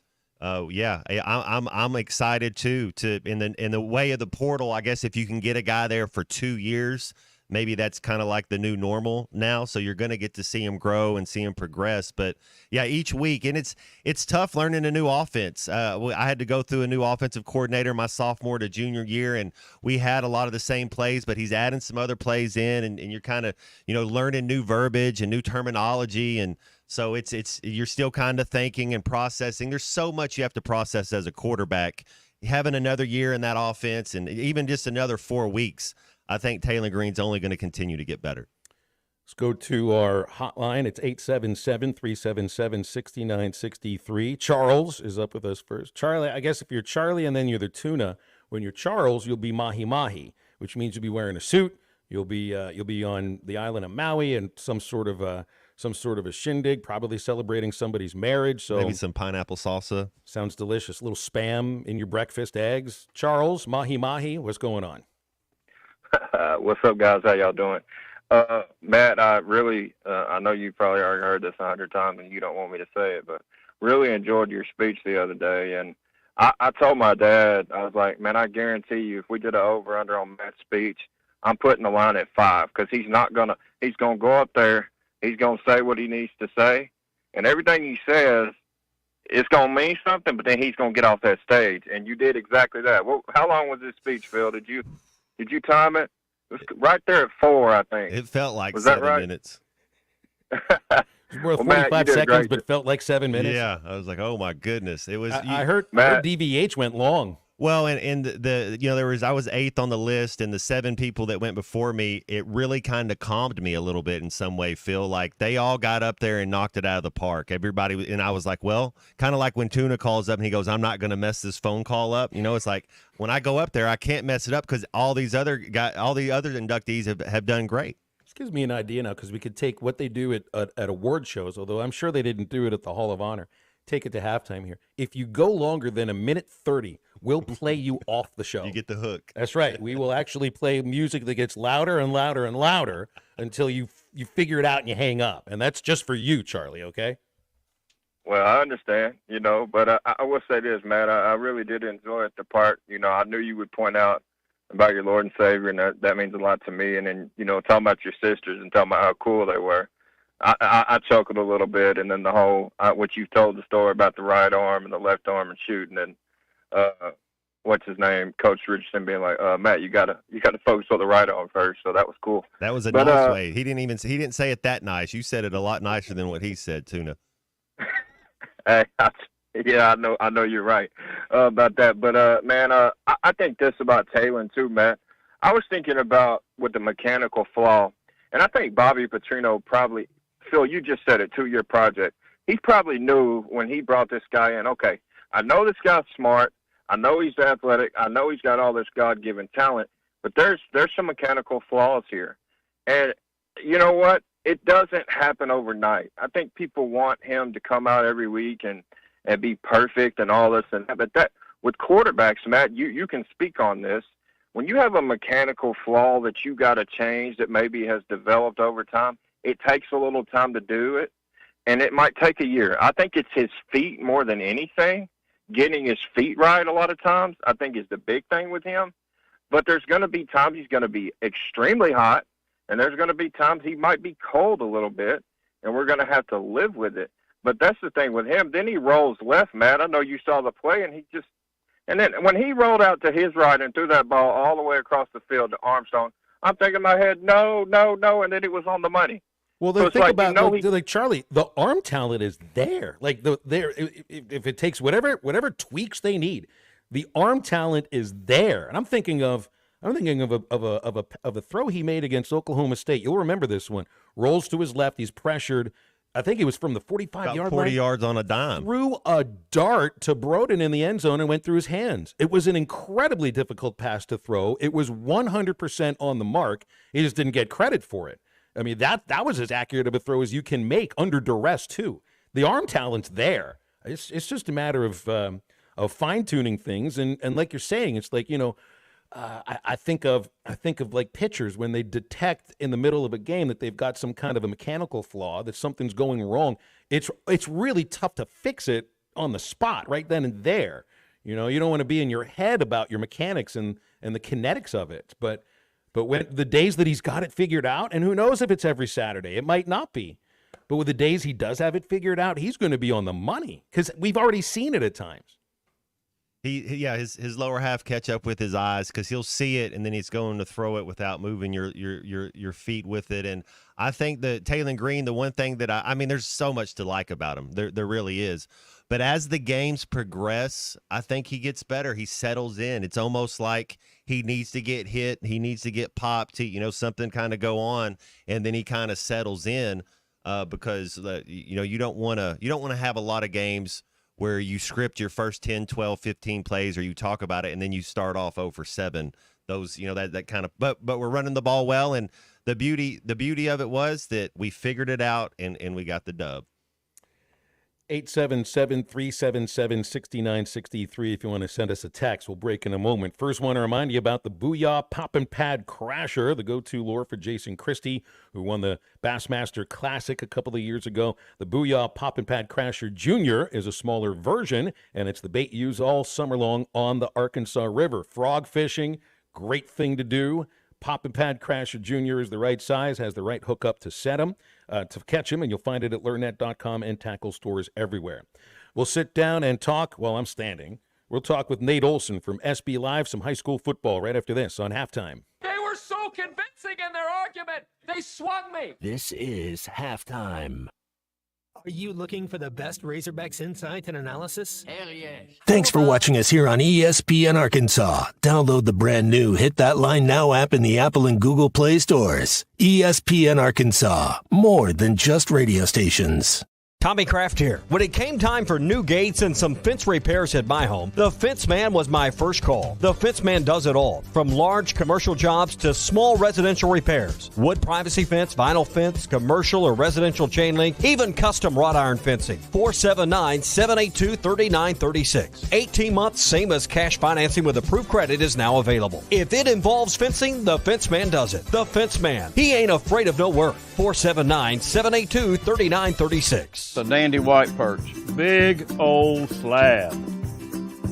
C'est bon, sacalé. One beautiful crappie.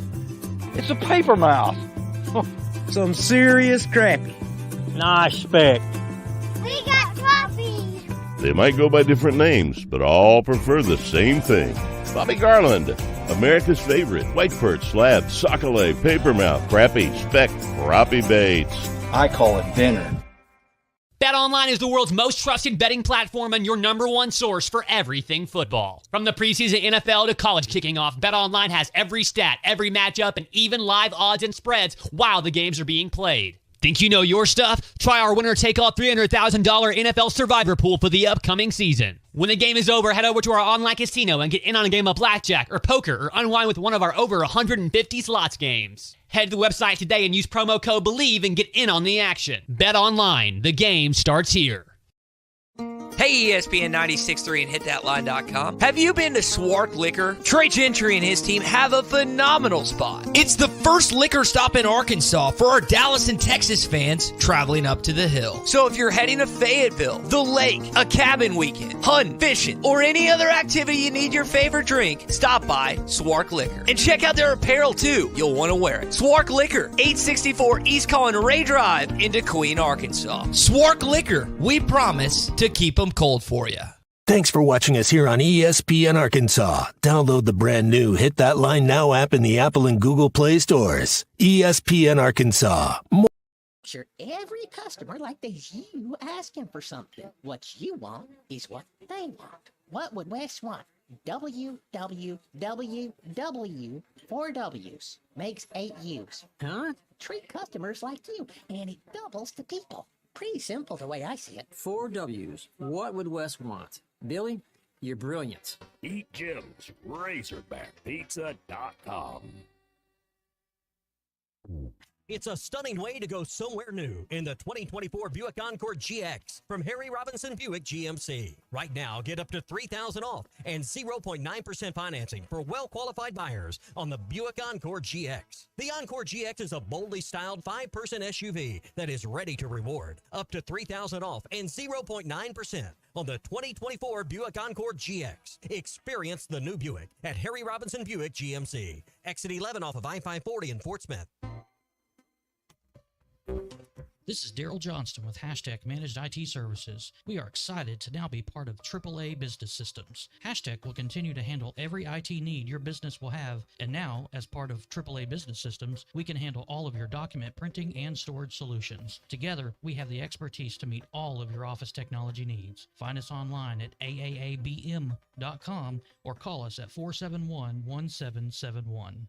Your home for every Razorback football, basketball, and baseball game. ESPN 95.3. Don't blink, don't leave, don't walk, carry, don't fall from grace, meeting, don't trip, sachet. Okay, sachet. Don't hit, don't play, don't snap, insane, don't laugh, don't act your age, don't change your name. It's all the rage. Do less, don't kill, don't laugh, but do smile, don't have a glass, don't stay a while, don't take a pic. Don't feel so sick.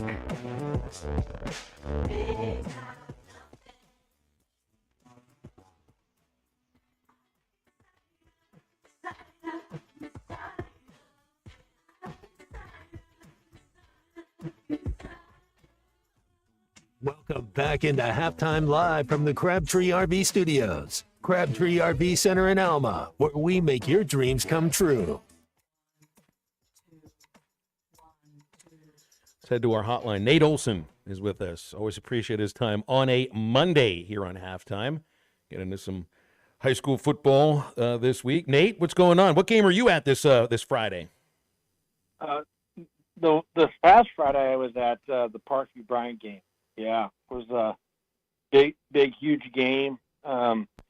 1 versus 3, and that's what I want to talk to you about and get your input on this. Gotten a lot of input on who should be number 1, and I'll tell you who I think. Who do you think should be number 1? Greenwood. That's a popular choice. He's given us 4 options. The 4 options are Bryant, Fayetteville, Greenwood, Conway. Maybe Bryant, then Greenwood. Maybe that is what I'd go. Hey, Nate, we'll take a poll. It'll be a highly scientific halftime poll just on our text line, and based on the number of texts we get, that's who you have to rank number 1. Is that all right? Well, that'd be fine. I'm going to put one out there too on our site. It's a tough position for me to be in because it's a lose-lose situation. There's you can make an argument for all of them, but let me just give you my rationale. Okay. So I got to go with Bryant number 1 because they beat the number 1 team head-to-head. Fayetteville didn't play this week. Now Fayetteville plays Texas High, and I look at strength of schedule here because you're not Greenwood is not going to play these other teams. Now they said they played Fayetteville in the scrimmage game. Okay, I understand that, but I'm not gonna go with scrimmage games. Bryant led. Wait, that's what we did last basketball season. Wait, they beat Purdue. That's supposed to mean something, right? Yeah, it can mean some things. Now, Bryant's up 9-0 on Camden when they take the starters out. They didn't do much. They didn't show much. Okay, so is Bryant only 9 points better than Camden Fairview? I would say not. So that's been kind of the argument. But I'm going to say that Bryant should be number 1. They beat Parkview. I'm going to probably say Fayetteville's still number 2 because they didn't play and they're going to play Texas High now. This is a big game with Texas High. This is one of the better teams in Texas in their class. They're undefeated.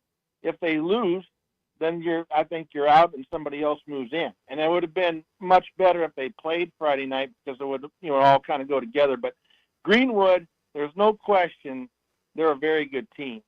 But when you look at Bryant, when they went out of state to play Missouri, they played Christian Brothers College, and they throttled one of the best teams in Missouri is supposed to be, in their class. They play Parkview. So that's a good strength of schedule there. And then Fayetteville playing Texas High. I give them a feather in the cap for there. They played over in Broken Arrow, Oklahoma, and that's not as good a team, but as they have been. But I still give them some credit. Greenwood plays 3 7A West teams, but the 7A West teams that, no offense to them, but they're the middle of the pack and lower. So hung 70 points on Bentonville West, which is extremely, extremely, impressive. I mean, no question about that. But I also think that maybe Bentonville West is as good as we thought, and maybe Rogers is better. I mean, you cannot criticize them for playing 3 7A West teams.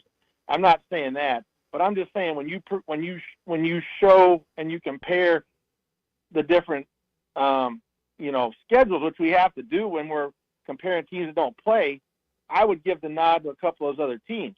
Now, they're not going to like that in Greenwood. What I tell them is keep winning, and it may come out in the wash at the end of the season, because I don't know that Fayetteville and Bryant will go undefeated the rest of the year. If Greenwood's undefeated at the rest of the year and those teams lose, well, who's going to be number one then? But at this point, I think I've got to go Bryant number one. Somebody can try to change my mind, but I think they're the number one team. Couple votes for Greenwood, 1 vote for Fayetteville. Basically, I think people are voting based upon where they live. 877-377-6960. Maybe you are too, Nate. I don't know. Maybe that's part of it.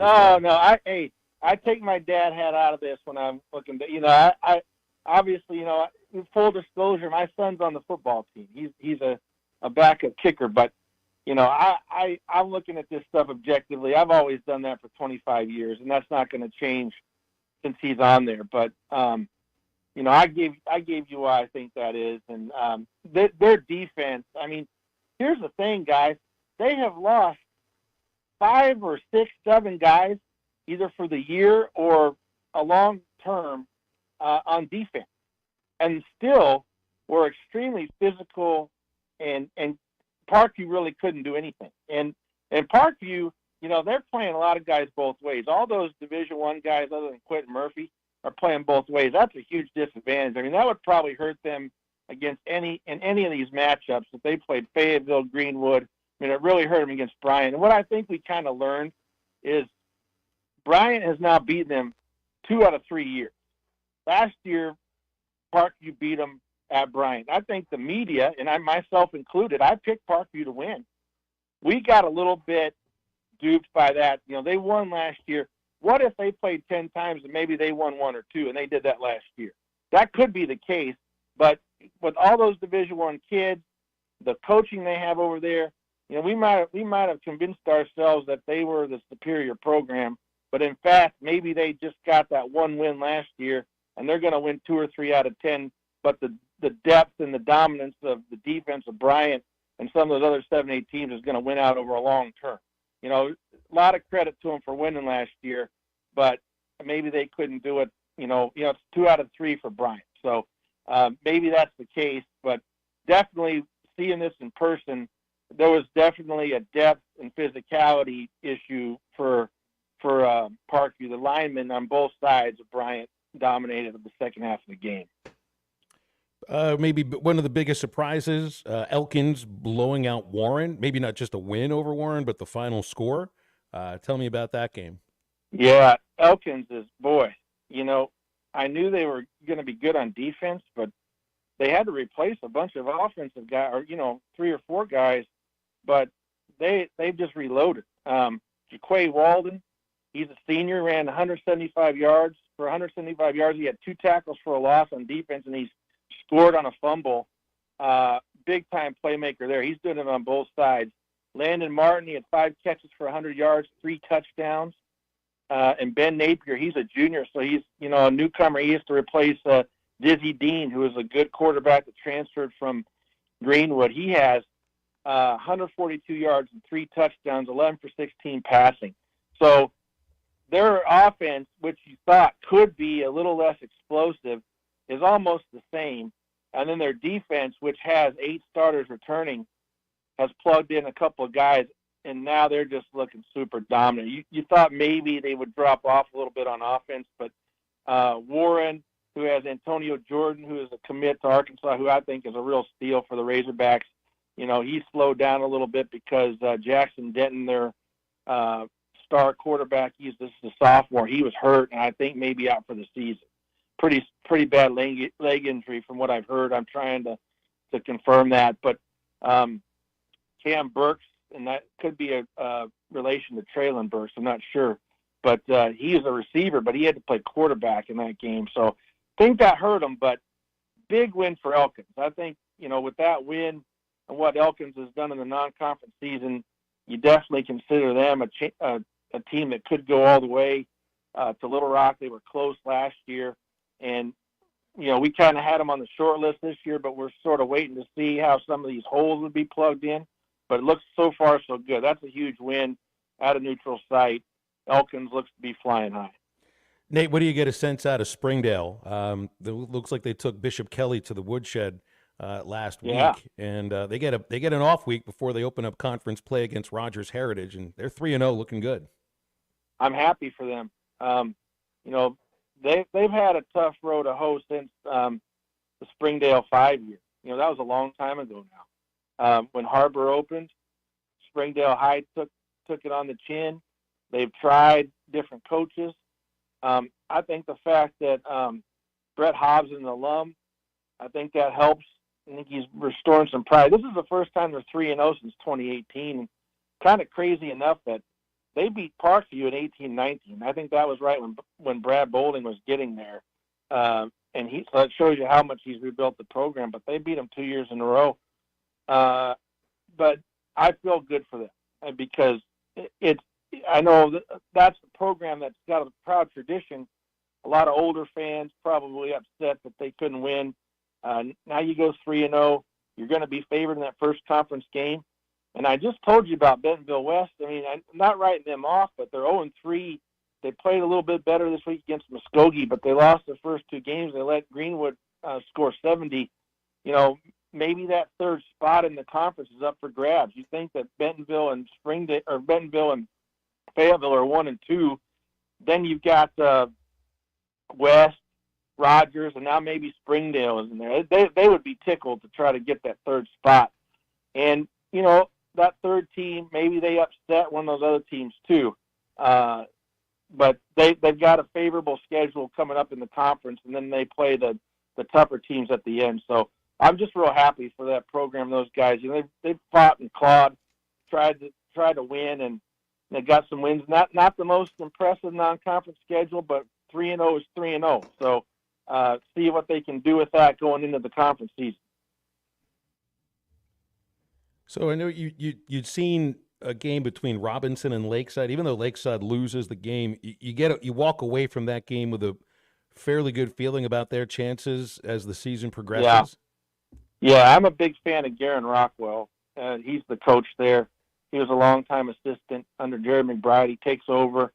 Nobody expected anything from him last year. They go to the quarterfinals of the playoffs. You think, okay, well, that was 1 year. You lost all your playmakers. You know, what are you going to do? Well, came back and beat Lake Hamilton again for the second straight year. I don't think they've ever done that. If they did, it's been a long time ago. They hadn't beaten them in a long time since they played them, 2 years ago or a year ago. And then they pummeled Sheridan, who everybody was really high on after they beat Whitehall. Go up to Robinson, tough place to play. Robinson is a favorite to win their conference, a favorite to go deep in the playoffs. This is like a playoff game.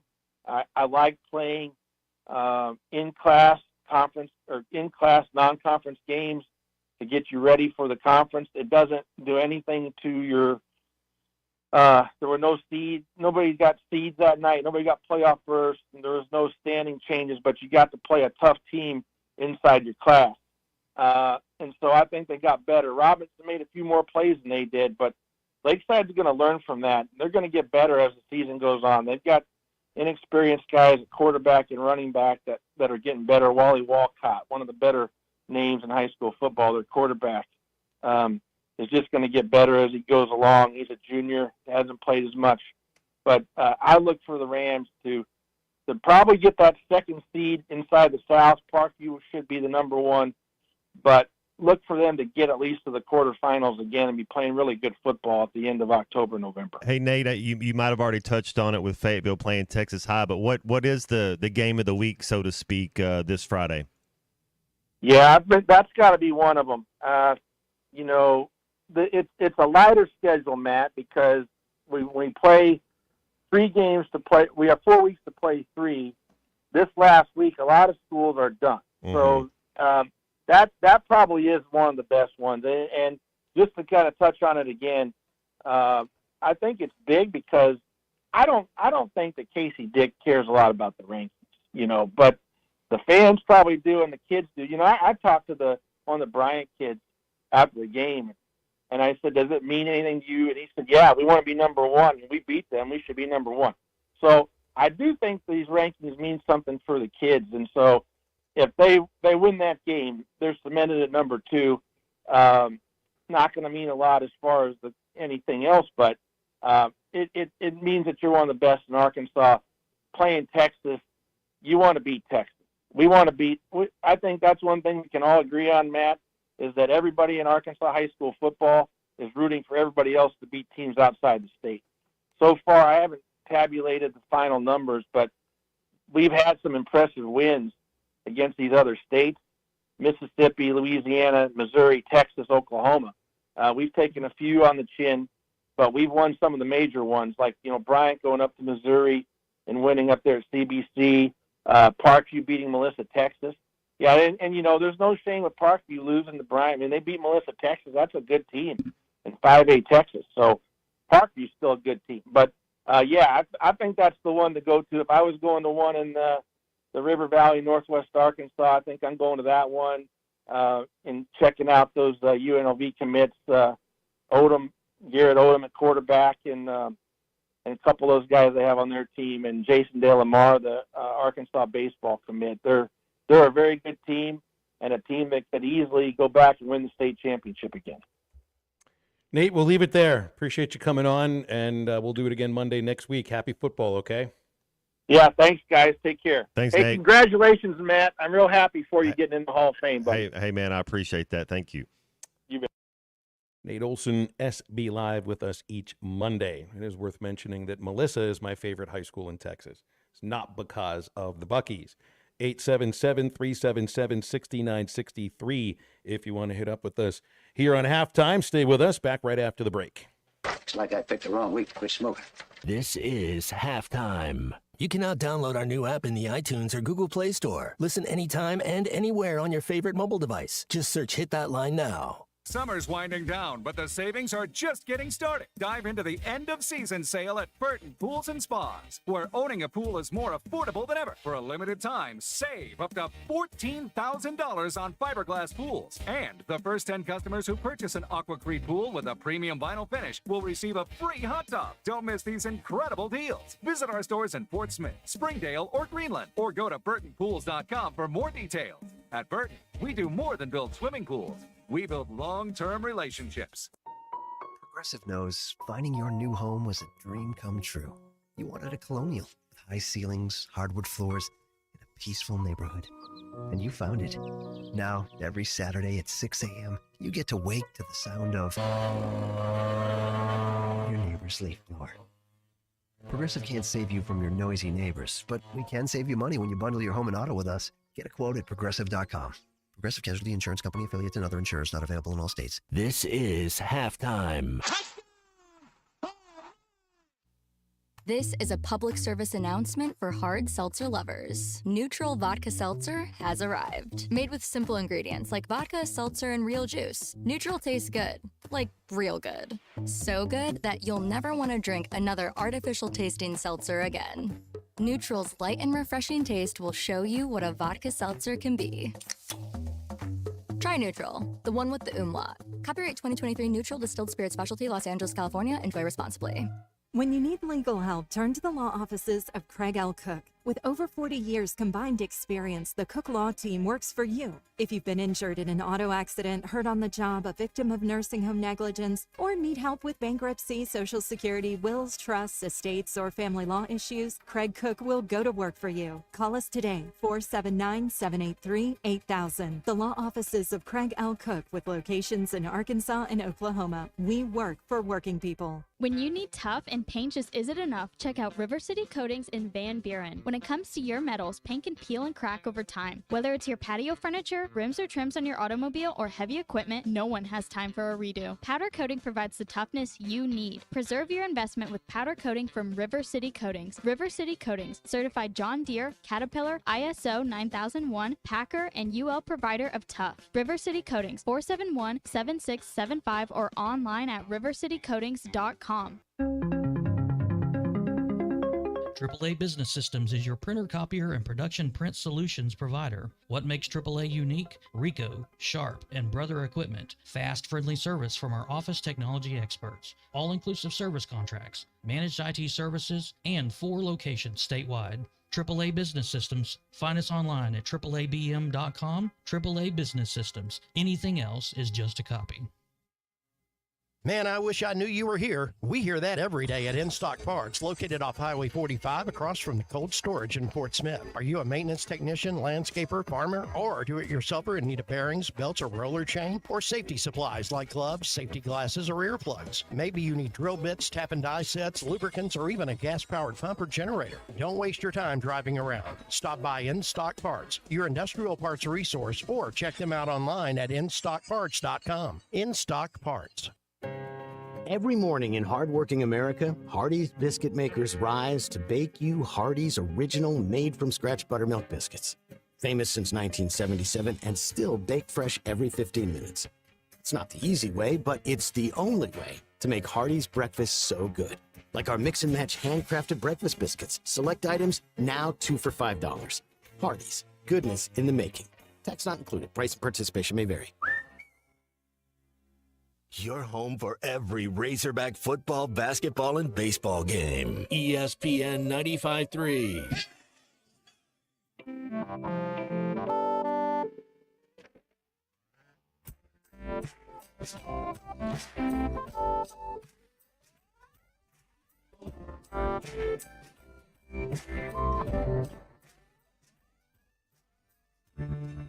We're bound to wait all night. She's bound to run him up.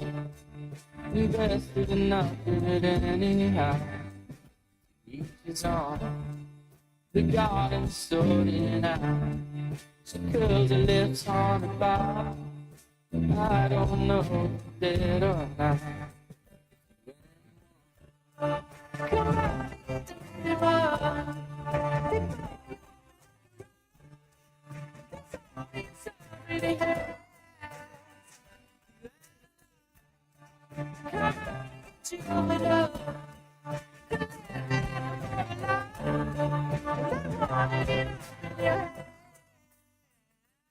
Make sure to follow Halftime on Twitter at HitThatLineAR and on Facebook and Instagram at HitThatLine. Call or text 877-377-6963. Now back to Halftime with Phil Elson and Matt Jones. Getting you back here on Halftime on a really ugly-looking Monday. Raining in our listening audience. Got an open segment at 877-377-6963. Matt, let's get into these 3 up, 3 down, the things we like, the things we didn't like from the weekend. First thing I got here for you, it's not a great year for the Chicago White Sox. It's not a great year for former Arkansas Razorback Andrew Benintendi, but Benny did this on Saturday, so at least he's got that going for him. The presence of mind to make the tag. Benintendi drops it out deep to right field. And it's gone. Benny with a walk-off in the ninth. The Sox saw 2 3-run leads disappear, but it's Andrew Benintendi when it counts. How about this one? The 16-game home losing streak. One of his teammates almost hit him in the face with the Gatorade jug before. They're not used to doing it. Yeah. Yeah, very not used to doing it. So, yeah. Did you hear that ended a 16-game home losing streak? White Sox have won 2 in a row. They still have 115 losses. First down, Carolina Panthers. They've been outscored in 2 games, Matt, by Tampa and the Chargers, 73-13. It's worth stating, so you get 17 games, the record for worst point differential in NFL history was during a 14-game season, the 76 Bucks, which I think was their first year. They got outscored by 247 points in a 14-game season. Watch out for the Panthers to break that record this year. What do you got first? Man. Yeah, the first thing for me was the Hogs improved to 2-1. You say what you want, but the number one thing is to score more points than your opponent. It might not have been the prettiest, but man, when the Hogs win on Saturday, that's always got to be my first one right there. Hogs improved to 2-1. Everything that you want to accomplish is still attainable. So still got hope going into Jordan Hare. And then the first down would be Liverpool. They lose at home to Nottingham Forest 0-1. So they're 3-0-1 on the season. So they're okay. But home game, Nottingham Forest, a game you got to get a point from. And Nottingham was able to get all 3. Is that something that is usual for Liverpool, struggling at home? You know, they got a new coach this year. Jurgen Klopp was there for 8 years or so. I don't know. It seems like 8, 9, 10 years. And they had so much success. The Premier League, there's called the Big Six, Phil. Yeah. There's 6 teams that have not been relegated in the history of the Premier League. And Liverpool is one of those teams, so you'd say a blue blood. They usually finish in the top half of the table. They start Champions League tomorrow, so this is kind of my thought. You look at the Hogs against UAB, starting conference the next week. You're kind of looking ahead.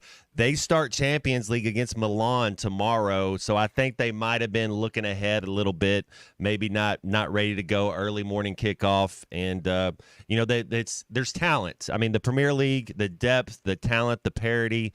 It's playing for keeps when you know that if you lose, you get relegated to Division II. Second up for me, and I brought it up I think earlier here in our second hour. The freshman quarterbacks in the SEC showed out last weekend. Arch Manning, Nico Iamaleava, Lenoris Sellers, Marcel Reed, and Hank Brown. You're going to see Brown and Reed potentially the next 2 weeks against Auburn and A&M. They all combined for 65% completion rate, 972 yards, 9 touchdown passes, and 4 rushing touchdowns. Second down goes to Billy Napier at Florida Field. If you think Arkansas struggles at home, Napier has already lost more games in Gainesville than Spurrier or Meyer did. He's in his second year. They're 10-6 at Florida Field. He's lost 6 games in Gainesville. Spurrier lost 5. Meyer lost 5. That's in their entire tenures at Florida, and they lasted quite a bit longer than 2 years. Well, it'd be a swamp for another reason now. Because he's about to get swamped up, and I don't know if he'll be there. Next year. The second thing I loved, man, how beautiful is college football? Florida State, Memphis play. You see Florida State last year, undefeated season, kind of feel like they get the cold shoulder, get whooped by Georgia. That's 4 straight losses. Speaking of losses, that's 4 straight losses for the Seminoles. Big time win for the Memphis Tigers, and I said this in the first hour. I am a fan of their quarterback. I think that kid is going to be able to play on Sundays. Big time quarterback Memphis has. Second down, man, it's more of a bummer than anything. If you're a Miami Dolphins fan, if you're a Tua fan, to see that and know there's no way. There's no anybody in their right mind, anybody that loves that kid, anybody, and I know he's a faith-based kid and he's got a lot of love. Got to hang him up. Sorry. It's just you can't keep taking these hits like that and your arms freeze up and do all that. It's you can play football, but then it's like, well, don't ever run. You can't ever run. You got to stay in the pocket. You can't, your whole thing would be, better to slide first. You know better how to protect yourself because it's every time now. It's every time he gets hit, popped good. It's a concussion. I don't know. I think you gotta hang him up. Man, that's the thing I thought. We're just watching that play. It's like, have they not been telling you to slide and not take the hit? In fact, he tried to deliver the hit. It wasn't a good decision on his part. If he wanted to continue playing football. Third up for me is Major League Baseball. The Texas Rangers being one loss away from playoff elimination means it's going to be now 24 years since the last repeat World Series champion. It was the Yankees, 99 and 2000. Heck, they won 3 in a row. Haven't had repeat World Series champions for 24 years. My third down would be exactly the same thing, because the idea of parity is great for fans locally for each of their teams, but it doesn't seem to be great for a national audience. Baseball has been surpassed by basketball, by the NBA, in terms of importance and eyes and number of people that are watching it. Basketball's got dynasties. Football has dynasties. Baseball used to have dynasties, and we don't any longer. Maybe it's a bad thing too. Matt, your last one. Justin Jefferson, best receiver in the game. I think it's pretty close, him and Tyreek Hill. I mean, either one I'd take, but 97-yard touchdown against the 49ers. How cool was that? And I had a fourth one, just a shout out to Hunter Yurachek and Chuck Barrett was there, and just everybody that was involved with the Hall of Honor thing. It was super cool. You can send in your ups and your downs to 877-377-6963, and we'll take a call from Cabbage Head before the break. Good afternoon, Cabbage Head. How you doing? Hey, real good, Phil. As I always tell you, good bumper music, but I didn't know who that last one was that you played. I don't remember what you played. That was Broken Bells. Okay. We had it was that. good. But we got Jane's Addiction coming up in the next one. Yeah, we've got a Jane's Addiction thing we got to get You to. do a good job. Listen, guys, I want to ask you, didn't at one time you get to pick when you play, what team? Because it seems like, man, we just, I don't know if I don't mean to sound negative, but the way these guys are playing, if they could have played that first half at Oklahoma State, man, and carried that on, that would. But they just come out loose, and and every time, look at the three games we got coming up, man. That ain't fun, and these are going to be tough games for us. Do they ever get to pick where they want to play those games? I think they're not the SEC games, outside of Missouri and A&M. Like, I know the A&M game has been, because of the contract with Jerry World and Cabbage Head. Thanks for calling us today. It's always had to be played that same weekend. The Missouri game, well, that's rivalry weekend, so that's your rival, so it's got to be then. Outside of that, it's kind of the SEC, and you base on, I think, your non-conference games. You got schedules that are adhered to the contracts for those schedules. So you got to get the non-conference games in first. You get your 2 SEC games that have to be the same weekend every year, and then the league goes from there. So that's the only answer I have for you. 877-377-6963 on halftime. Back to wrap up hour number 2 in just a moment. This is halftime. The Wave Rural Connect Shoal Creek Zone is open. Fast fiber internet, TV, and home phone available. This covers Midway, New Blaine, Scranton, Delaware, and other areas. Even if this isn't your zone, check your address. We might be available for you. Get your whole home solution. Internet, TV, and phone from a local provider. Go to signup.waveruralconnect.com or call 1-833-492-8372. Arkansas Valley Electric and Wave Rural Connect, changing the communities we serve.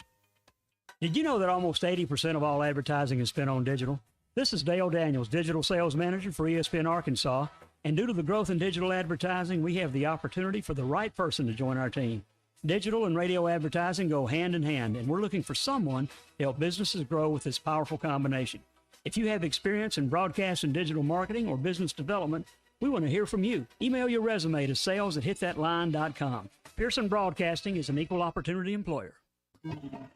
Clogs? Nobody wants a clog. West Arc Plumbing knows that clogs are a serious issue. They can signal that bigger problems are on the way. So contact West Arc Plumbing while the problem is small. Slow shower and sink drain, gurgling toilets, and outside cleanouts making a mess? Call 479-646-5151 today. West Arc Plumbing and expert drain cleaning since 1993. They keep you flowing. If you have slow drains or high water bills, call West Arc Plumbing and expert drain cleaning service. 646-5151. The tires on your vehicle go round and round, but when they don't, go to Van Alma Tire. They have tires in their name. That's their specialty. Van Alma Tire is all about tires. They have all the name brands and private labels available for you and in stock. So when it comes to getting tires for your ride, it's worth the drive. And financing is available. Ask for details. Whatever your tire need, check out Van Alma Tires on Highway 64 between Van Buren and Alma. Ready to get you rolling on new tires at Van Alma Tire. Remodeling your bathroom? Don't let your imagination be limited by out-of-the-box shower doors or tub enclosures. Arkansas Glass and Mirror is your local source for all things glass, including plexiglass, mirrors, and shower doors since 1964. Arkansas Glass and Mirror has more selections, better prices, and the experience to help you build the shower of your dreams. They also have the only showroom in the area to help you create those dreams. Professional installation and professional service. Only at Arkansas Glass and Mirror, 1316 South Z Road, Fort Smith, or online at arkansasglassandmirror.com.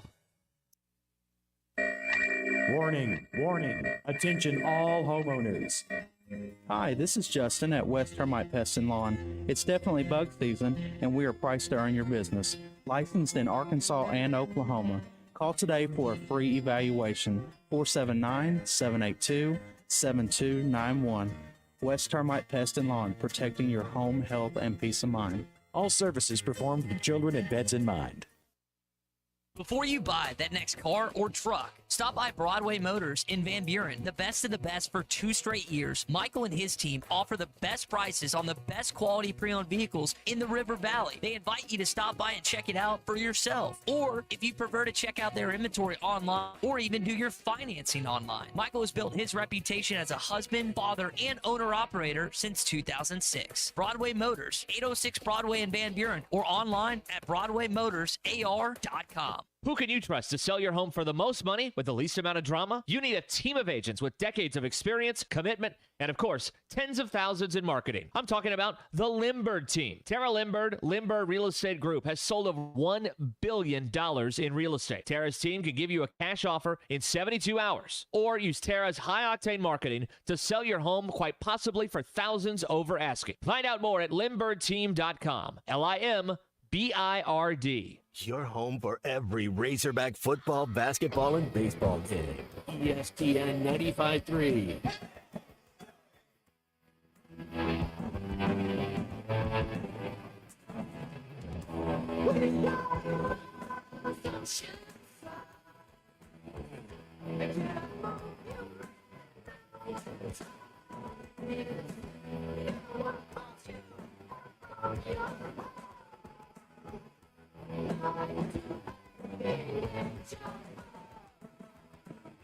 Welcome back into Halftime Live from the Crabtree RV Studios. Crabtree RV Center in Alma, where we make your dreams come true.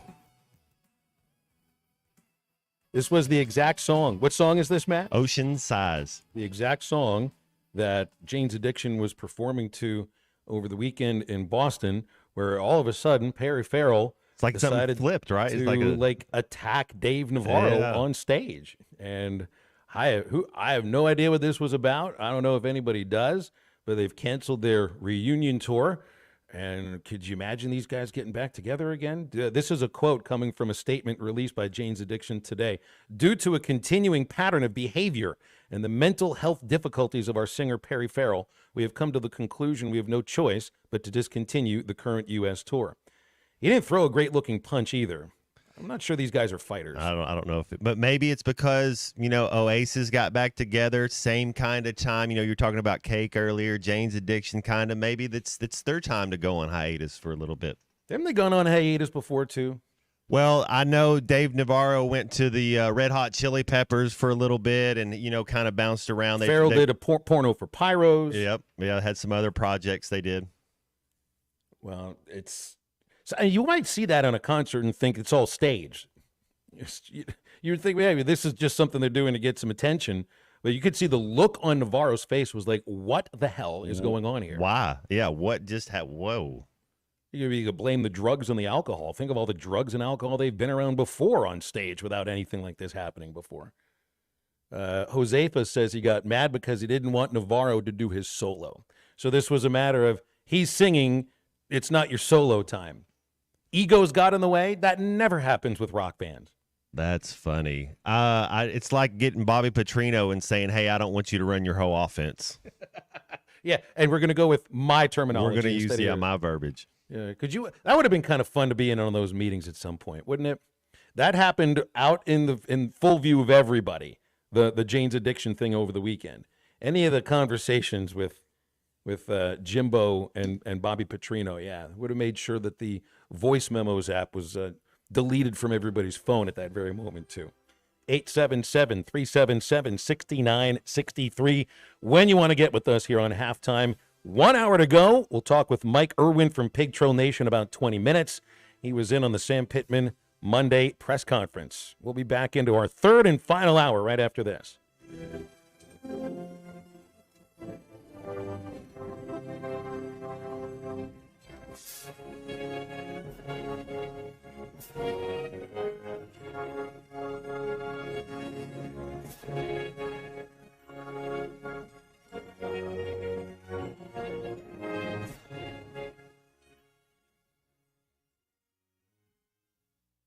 Are you interested in saving money on your heating bills and upgrading your home's energy efficiency? Now's the time. Installing or upgrading to natural gas allows you to take advantage of high-efficiency appliances that save energy and money. From furnaces to water heaters to gas dryers and fireplaces, there's a natural gas option to fit your home and your budget. What's not to love about that? Don't wait. Call AOG today at 800-842-5690 or visit AOGC.com to learn more. AOG, energy for life. After I drop the kids off, I have to run across town for a meeting, hit the gym during lunch. Jake has soccer tonight, and Emily has gymnastics. Oh, did I turn on the crock pot this morning? With the never-ending to-do list, it's easy to forget something important, like setting up a life insurance plan with Shelter Insurance. Your local Shelter agent can show you how to create a safety net for your family. Shelter Life Insurance Company, Columbia, Missouri. See Agent Chris Dooley in Fort Smith. What's new at Wheeler Power Sports? Short answer, a lot. All new Kawasaki Ninja 500, Z500, Eliminators, and Mule Pro Diesels. New Kawasaki Ridge side-by-side is now arriving. New Polaris Expeditions and Ranger XD 1500s. New Suzuki GSX 8R. New 2024 model Polaris Slingshots, including the Roush Edition, are now in stock. Check us out online at WheelerPowersports.com or stop by and see us at downtown Fort Smith at 901 North 11th Street. Wheeler Power Sports, keeping the good times rolling since 1967.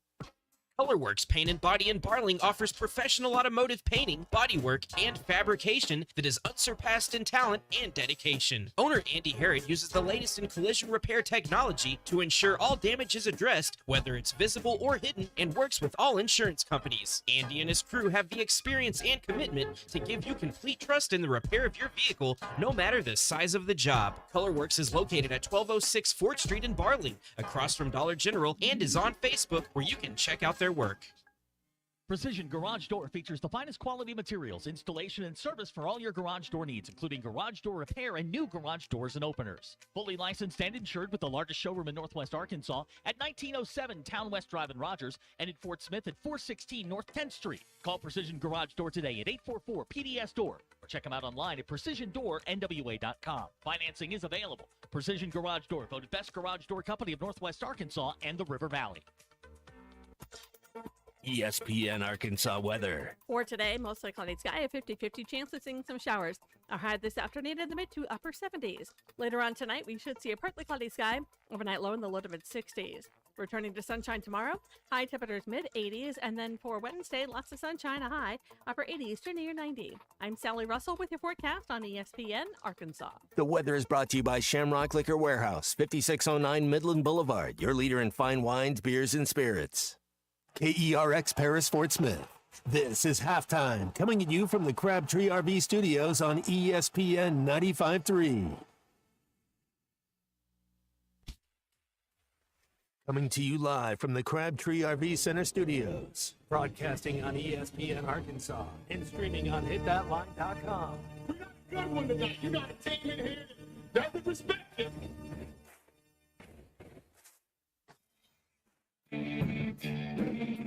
If I'm all right. Why can't they dominate? And we not doing it. We're going to go get one and celebrate on somebody else's field. Yeah.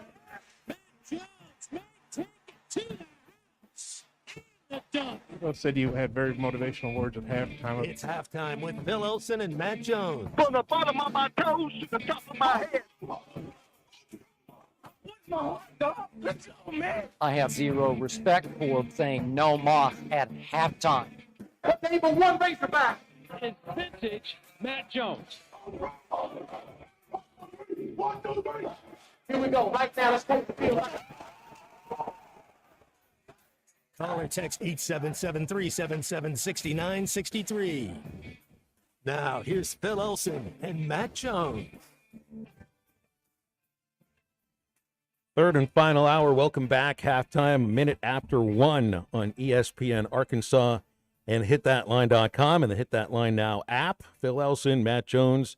I believe it would be C45 Colton Little in the producer's chair at the moment. I did hear his voice there during the commercial break. 45's here. 45 is in the house. So I'm starting to get used to the rhythm of this now. We get Seaburger Movie Unit for 2 hours, C45 for the last hour. They I just saw where Notre Dame lost 2 starting offensive linemen after that. They put a thumping on Purdue, but man, it's a war of attrition. Losing 2 of your starting offensive linemen, that's going to be tough. I could see Jordan Botello and Ashton Craig out for the remainder of the year, announced after a 66-7 win for the Notre Dame Fighting Irish. You know, they're still in a position, Matt, even with a bad loss to Northern Illinois, they can still make the playoff. They were on the table. They certainly can. And the schedule that they've got, hey, I don't think it's out of the possibility for that to actually happen. There's another guy who's out for the season. I was watching a little bit of the Jets game. I saw Jermaine Johnson go down with an injury, and he's done for the year. Torn Achilles, defensive end. And, man, maybe the Jets might now throw a little extra money towards Hassan Reddick and see if maybe he's willing to end his holdout. And GT and Fort Smith texted in something that we'd wonder about here. Addison Nichols, Arkansas's starting center, transferring from Tennessee. He left the game. It was like midway through the first quarter. It was kind of early. You could see he had his left ankle was bandaged up. I mean, heavily. It was really wrapped up. That thing looked like it was twice the size of his right foot. Must have been what the injury was, because he came off the field, went into the tent. We didn't see him the rest of the game, and Amari Wiggins took over at center the rest of the game. And he had a couple of snaps. It looked like they went a little bit low as well. I know that was an issue for Nichols, but that's something that we'll hit on with Mike Irwin when he comes on with us in about 12 minutes, because he was in on the Sam Pittman press conference. And I haven't seen too many details from it yet. I do see where Coach Pittman, Matt, says he doesn't think the guys played as hard as they did the first couple of games in the home opener, which isn't – I mean, look, the coach is going to admit that. That ends up becoming something on the coach in the grand scheme of it. But how could you take your eye off the ball?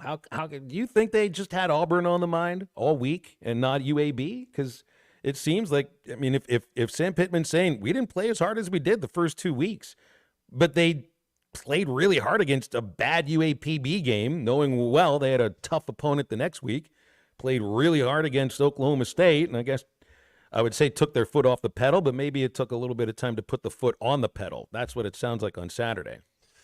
Maybe so. I was kind of busy then. I didn't get to watch much of it. But the thing is, they at least came back and won the game. They found a way to win. I think of Georgia, Kentucky. I know that's a conference game, but nobody thought that was how that game was going to go. And there was a couple other teams that were down early and had to come back.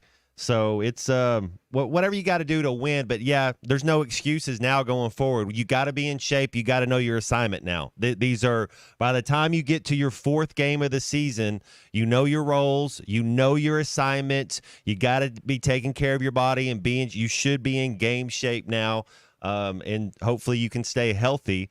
But I like our squad. I mean, have you changed your opinion on still about 3-5, 4-4? Is that kind of what you think in conference play? That's right. I still think that it's a team that can get to 7-8 wins, 3-5, 4-4, absolutely. What it's going to take too. I mean, you gotta play well at home. Got to get some momentum going. And that's what these next 2 weeks are about. Can we win 3 in a row? It starts with one, but yeah, can you win? Can you go on a little win streak and win 3 in a row? Look, when you play Tennessee, you're going to be playing a team that will have been coming off an off week. They have the biggest game in the SEC this weekend. They got Oklahoma. But I'm going to assume, as good as Tennessee has looked, that they're going to take care of business. They'll come into Fayetteville really well rested. By that point, Arkansas hopefully has a 3-game winning streak and has a sense of the ability to be a little more consistent. I think we know, Matt, what the identity of this team is. It's a run-oriented team. I don't think we have a sense what their identity is defensively, because if you can't get to the quarterback, you're going to end up chasing wide receivers around, and that's what it looked like against UAB and for a little bit, a chunk of the Oklahoma State game. But you're right. You got to get a winning streak going. And it's too bad that winning streak would have to come away from Fayetteville, but then it also bears repeating the question here. Why does this team not play well at home? They weren't very good at home last year. The teams you faced last year at home weren't as good as the teams you're playing this year. And you can't come out slowly at all against any of the teams left on your home schedule. I guess outside of maybe La Tech. You down 14 points in the first quarter to Tennessee, it's over. You're down 14 points to Ole Miss in the first quarter, Texas. I mean, these are 3 of the best teams, not just in the SEC, but in the country. I mean, I'm looking at some notes here on these teams. I mean, Texas has outscored their opponents by 120 points already. Ole Miss has outscored opponents 168-9, and Tennessee has 100 and looks like 78 points more than their opponents in 3 games. I don't know, they're not the best teams in the world, but you can't have uneven performances at home the rest of the way. That's the sense that I get from it. And I would expect that there will be a modicum of consistency and that the effort returns to what you saw against UAP, because they came out gangbusters against UAPB, independent of how bad UAPB was. Following the first 2 plays offensively, when Green almost was intercepted and Jackson fumbled, they were nearly perfect after that. Oklahoma State, look at how they came out. They came out ready to go. That was the best effort we've seen all year.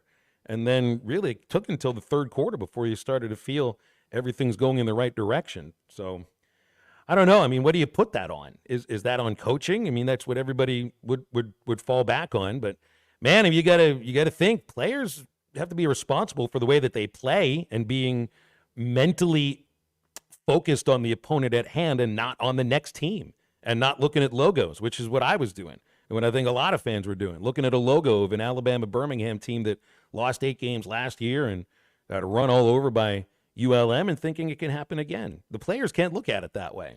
And they really, for the rest of the season, they won't be looking at it that way. That's my idea. I'm excited. I mean, what are you going to do? It's time to go. I like our running game, like what you said, as far as our identity, and I still think the progression of Taylor Green is going to continue to get better. He's going to get better. It's just reps. Keep it going in practice, and you know you think of some of the I don't know how many drops he's had so far this year, but in the SEC. When you have the ball hit you in your hands and you drop it, man, that's just can't as an SEC scholarship receiver, you can't have a lot of drops. Yeah, I mean, you had an issue with receivers getting open last year. Well, and it's like now if sometimes it's a matter of not holding on to the ball in some cases, and sometimes they're tough catches. They're physical catches. The ball might be a little bit behind or whatever, but I was always taught as if the ball hits you in your hands, you got to catch it. That's just, it doesn't matter if it's a little behind you, whatever. Ball touches your hands, you got to catch it. Well, we've been thinking it's a really good receiving group coming in, and that counts the tight ends too. Has only got 1 target against that UAB. 1 target for someone who looks like one of the best pass-catching tight ends in the country. Satania just 7 balls over the first 3 weeks. Broden just 7 receptions over the first 3 weeks. I think you would expect that by now somebody else steps up to where you have a sense of who the real number 2 is. Right now, I'm not sure if there is a number 2. you know who number one is. And as long as Armstrong's on the field, that's the guy that defenses are going to be zeroing in on. And it can be a tight end. I think the Luke Haas, he can start coming into his own a little bit better because he's a matchup nightmare. Safeties, linebackers on him, but it could be it could be Satania. But I wouldn't be surprised if now that we're in conference play, start finding a way to Luke Haas to be having 4 or 5 catches and be a third down guy, be a red zone guy, but looking more for him to have 4 or 5 catches a game. Mike Irwin from Pig Trail Nation coming up in just a moment. We got a new sponsor on halftime, and man, this is making me not necessarily hungry, but I got a sweet tooth for it. Andy's Frozen Custard. They have a location in Rogers Avenue in Fort Smith, other locations in Conway on East Oak Street and Dave Ward Drive. They're also in North Little Rock on JFK. They got you covered with the greatest frozen treats around. When you're gearing up for the big game, don't leave empty-handed. They got a pick 6 for you. Mix and match 6 of your favorite flavors for the perfect game time treat. That's Andy's Frozen Custard, Rogers Avenue in Fort Smith, 2 locations in Conway, and North Little Rock on JFK Boulevard. Andy's Frozen Custard. Walk up or drive through. They're ready to serve you. Mike Irwin from Pig Trail Nation is next on Halftime. This is Halftime.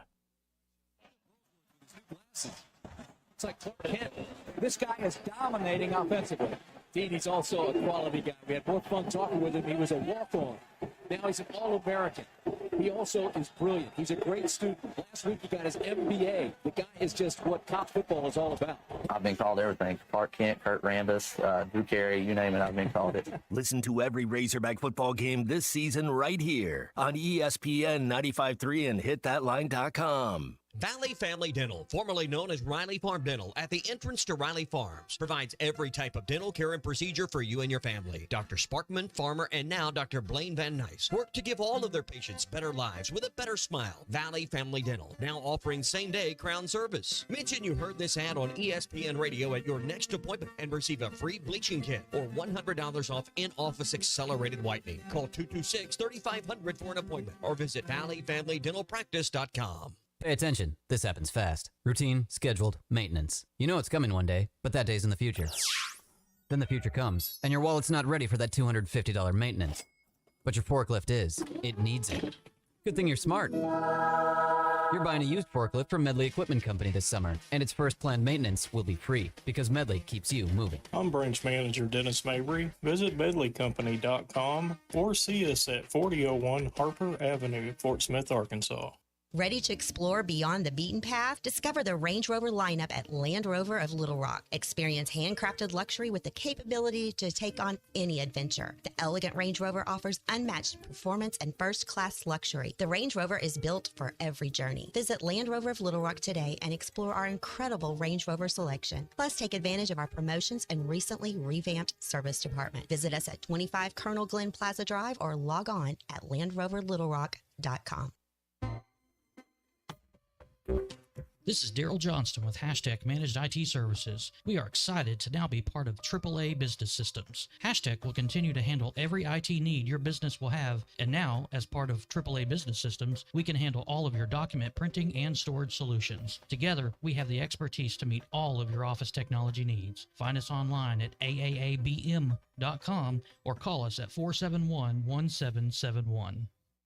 Have you been to the River Valley's only multi-sport facility? Then let's hang out. The Hangout in Fort Smith is the only sports facility that offers indoor tennis and pickleball, indoor and outdoor basketball, and has now added multiple soccer fields. Soccer leagues are forming soon. Did you know the Hangout also has an 8,000 square foot fitness center with bar, yoga, HIIT, and Pilates classes? The Hangout, 5400 Gary Street, or thehangoutfs.com. Fitness, sports, and more. Let's hang out.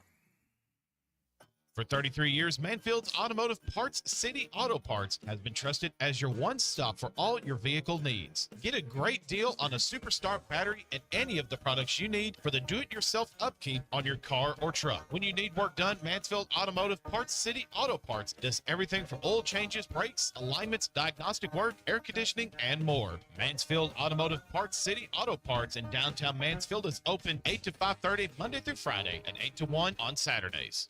Nestled in the beautiful Ozark Mountains, the OARC General Store has been serving customers since 1890. OARC General Store serves the freshest homemade burgers, fries, and pies with the friendliest staff you'll ever meet. You won't be disappointed on your adventure stepping back in time. Whether you're on a motorcycle, top down in a Jeep, or just out for a Sunday drive, make sure you check out the OARC General Store in North Johnson County. Hop off I-40 in Ozark or Clarksville for one of the most beautiful 30-minute drives in all of Arkansas. For hours or location, go to OARC General Store on Facebook. Your home for every Razorback football, basketball, and baseball game. ESPN 95.3.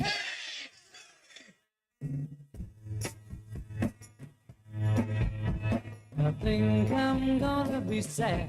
I think it's today. The girl that's driving me mad is going away. She's got a ticket to ride. She's got a ticket to ride. She's got a ticket to ride. She don't care. She said that living with me.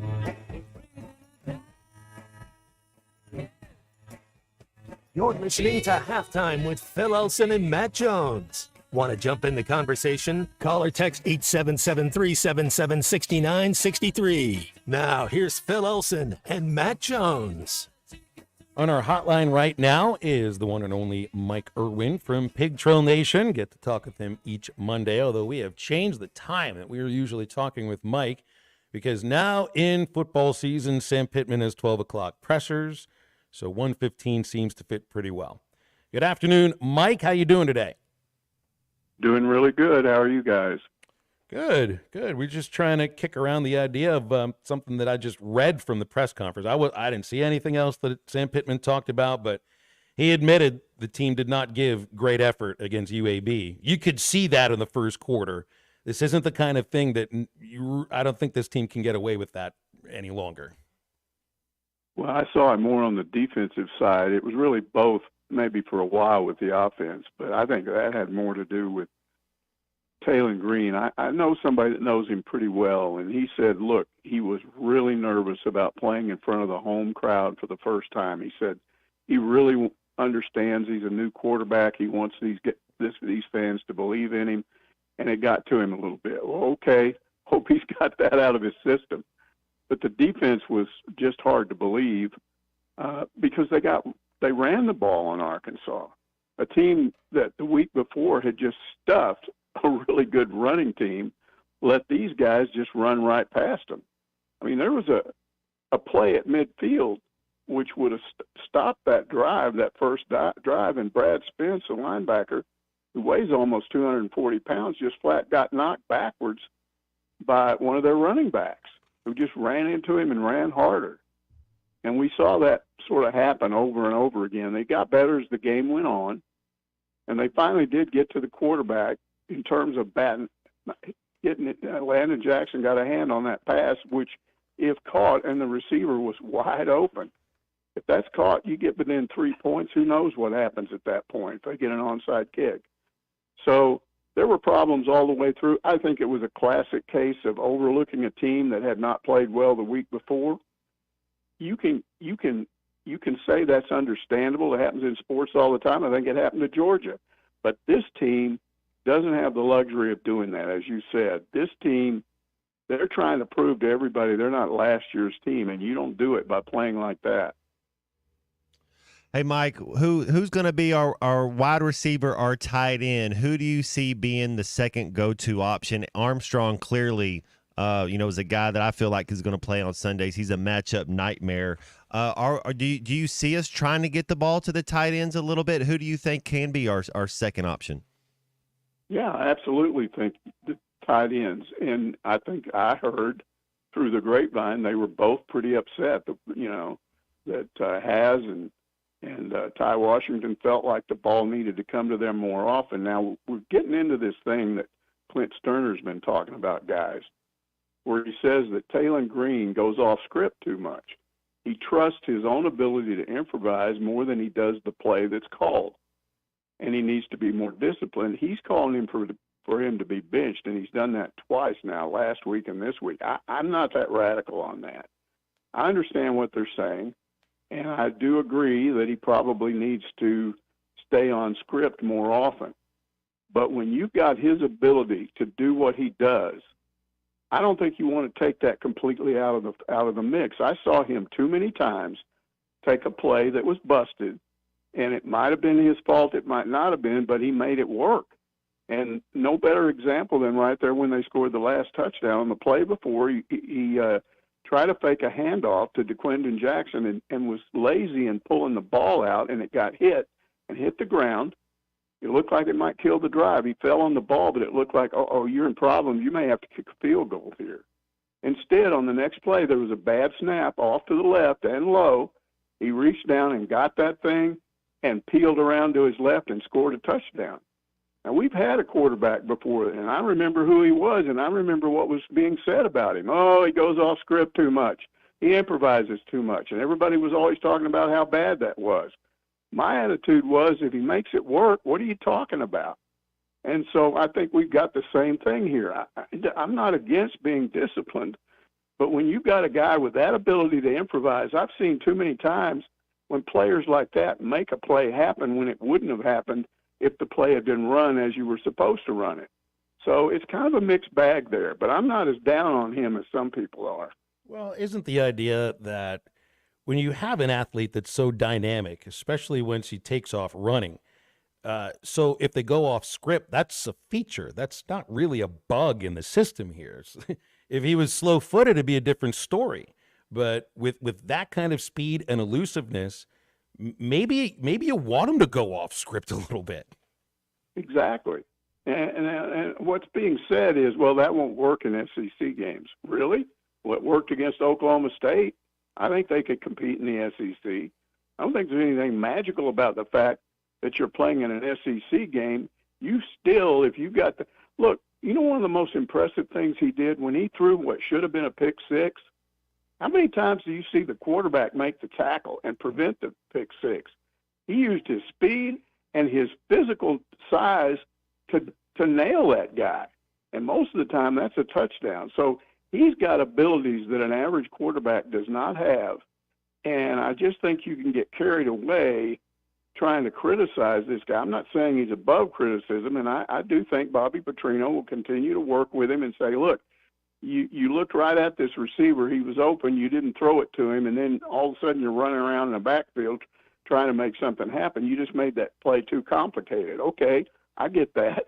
I'm still saying there's times when improvising works better than the play that as it was called. And I want to go to the defensive end for a second, Mike, and I'm kind of shocked that Landon Jackson has 0 sacks through 3 games. Although that last play, man, sometimes you don't get a stat for making the quarterback throw an interception, but still 0 sacks through 3 games. Do we have anybody who can get to the quarterback? I don't know. I mean, that's a big mystery because you would think with this defensive coordinator, when he got here, we were told Travis Williams, that was a feature of him as a defensive coordinator. He likes guys to go after the quarterback, and we're just not seeing it right now. And I don't know why we're not seeing it. The explanation was, well, they're double teaming Landon Jackson. They're chipping him. Well, there has to be somebody else to make it happen. Where's your linebacker blitz? Sorey's got speed. Make it happen that way. But that is an issue because in the SEC, you have to stop the other team's passing game, and you cannot give them time to sit back there and look for receivers. You're putting too much pressure on your own secondary when you do that. I also think this, guys, Landon Jackson did step up after the game and say, look, in effect, he said, we overlooked these guys. He said, we made mistakes we don't normally make. We weren't physical enough. Okay, I give you credit for saying that that's what happened. But when you had all those guys in green jerseys, and so the practices didn't go that well, and when you had 2 guys out in the secondary, and when you had your defensive coordinator away from practice while his wife was having a baby, you are the one that has to step up, you and maybe a few others, and tell the rest of those guys, hey, suck it up. You got to do a better job.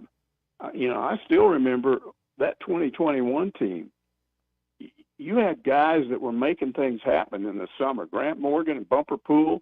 We heard story after story about those guys refusing to let the other guys on the team let up. They pushed them and pushed them and pushed them. And you got to continue to do that. You got to have guys on the team that when you got an unusual situation this week, you're playing a team that got the crap beat out of them the week before, you don't respect them maybe enough, and your practices are limited, and your defensive coordinator is gone. You got to step up and say, hey, there's no excuse. Let's go. Let's push ourselves. And I think he's one of the guys that needs to do that. Is there any update on Addison Nichols? Center went out with what looked like a left ankle injury. You could see the thing had already been taped up really heavily. And Amari Wiggins took over at center the rest of the way. There were no other changes on the line. But is there any update on Nichols? All Sam Pittman said was he's better today than he was, that there's been improvement there. And so what does that mean? We don't know. Kudus is still out. It's starting to look like he may be out for the rest of the year. But that Addison Nichols thing is important. I'll tell you what else is important. It's something this is one of the first things Pittman mentioned. He said, we don't want to play the same defense we played last year. Well, I don't think he's talking about scheme. I think he's talking about what they did. That was the most disappointing game of the entire 2023 season because that was a winnable game at home, and they gave up 48 points to Auburn. That should be a motivation this week. These guys embarrassed you last year. What are you going to do about it? What are you going to do? So we'll see. But that, to me, would be a major motivation point for the defense this week. What about Clark? I'm a big fan of his. I think the secondary I think the secondary plays better when he's on the field. Is he healthy? No, Sam said he was doubtful, so I wouldn't expect him to play. And look, he was one of two guys missing from that game, and that's an issue maybe. But you got to do something. Braxton, I think, will be back, but you got enough depth back there that these can't be excuses. I mean, I watched these guys in the preseason, and I was amazed by all the backup people that were making plays. So, again, you got to go after the quarterback. You got to harass him. You got to get some sacks. You got to make him throw off target, and then you got to hope your secondary holds up because they switched quarterbacks against New Mexico State. They were struggling. Put a freshman in there, and he threw the ball better. So now, but you're going up against a freshman in his second game, so disrupt the guy. Heck, you may end up facing freshmen the next 3 weeks, Mike. I mean, Auburn, you just mentioned it. A&M, they started a freshman in their last game, and he played really well in the victory over Florida, Marcel Reed. And then there's Yamaleva with Tennessee, who may be the best freshman quarterback in the country. So I think they're going to be facing three freshman quarterbacks coming up. But these next two games, and I package it in with the UAB game, I think it's the most important 3-game stretch of the season. And it's not to, overlook LSU, Mississippi State, and Ole Miss, or Texas, La Tech, and Mizzou. It's that this is where you can really start to build up some momentum before you return home again and play one of the 3 or 4 teams that are coming into Fayetteville this year that may end up in the playoff. So you really want to be feeling incredibly confident and believe it, not just saying it, because you beat A&M, and you never beat A&M, especially in that building, and you beat Auburn after getting smoked by them last year. Like, these next 2 games, these are the games that will decide sort of like the rest of the season in a sense. Absolutely. Starting this week, you have to win this game. You got to figure out a way to do it. Then you got a little momentum for A&M. You got to figure out a way to beat the Aggies. Then you're right. Then you've done something. You've done something you didn't do last year. And with you still got some non-conference games remaining. If you won these next 2 games, you'd have 4 wins with 2 more non-conference games, which give you 6. You win another SEC game like Mississippi State, which they're beatable. Now you're up to, you could be 4-4 in the SEC. That gets you 7 wins. You could get 8. You go to a bowl game, you might could be like the 2011 team and win 9 games. But it all starts this week. Well, let's leave it there, Mike. always appreciate you coming on with us. We'll do it again next week, probably about the same time. It seems 1:15 works fairly well. Yeah, seems good. Thanks, Mike. Thank you. Mike Irwin, Pig Trail Nation. We appreciate his time each Monday on Halftime. And we're in the home stretch now, so get on the horn, call, and text 877-377-6963. We're a couple days away from National Cheeseburger Day. Best way to celebrate it is with a seasoned, smashed, and seared-to-order cheeseburger at Twin Peaks and Rogers, paired up with a 22-ounce Coors Light or Miller Lite, just $12 for all of that. If you're not in a drinking mood, just grab the cheeseburger and a tea or a soda. It's bundled together for just $10 all day. National Cheeseburger Day. That is Wednesday at Twin Peaks in Rogers. Your sports headquarters features 29-degree draft beer made from scratch, fan favorites, and sports blasting from every angle. You can get your game day favorites to go online at twinpeaksrestaurant.com. More TVs, bigger screens, and, of course, their famous scenic views. More to watch at Twin Peaks. Halftime back into the home stretch right after this break. This is Halftime. You can now download our new app in the iTunes or Google Play Store. Listen anytime and anywhere on your favorite mobile device. Just search Hit That Line now. Bet Saracen is Arkansas's #1 mobile app for placing sports wagers. In Arkansas, 7 out of every $10 placed on a sporting bet app is with Bet Saracen, because Bet Saracen offers more ways to win and more ways to get paid, and faster. Find your winners on Bet Saracen and look for my R prop bet specials. I pick them and you win them. Bet Saracen is Arkansas's favorite sports wagering app. Gambling problem? Call 800-522-4700. This is the story of the one.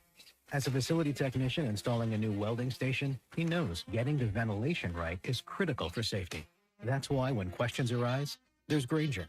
Grainger offers detailed technical product information online at his fingertips, so it's easy to find what he needs. Because when it comes to safety, having answers means he and his people can breathe a little easier. Call, click Grainger.com, or just stop by.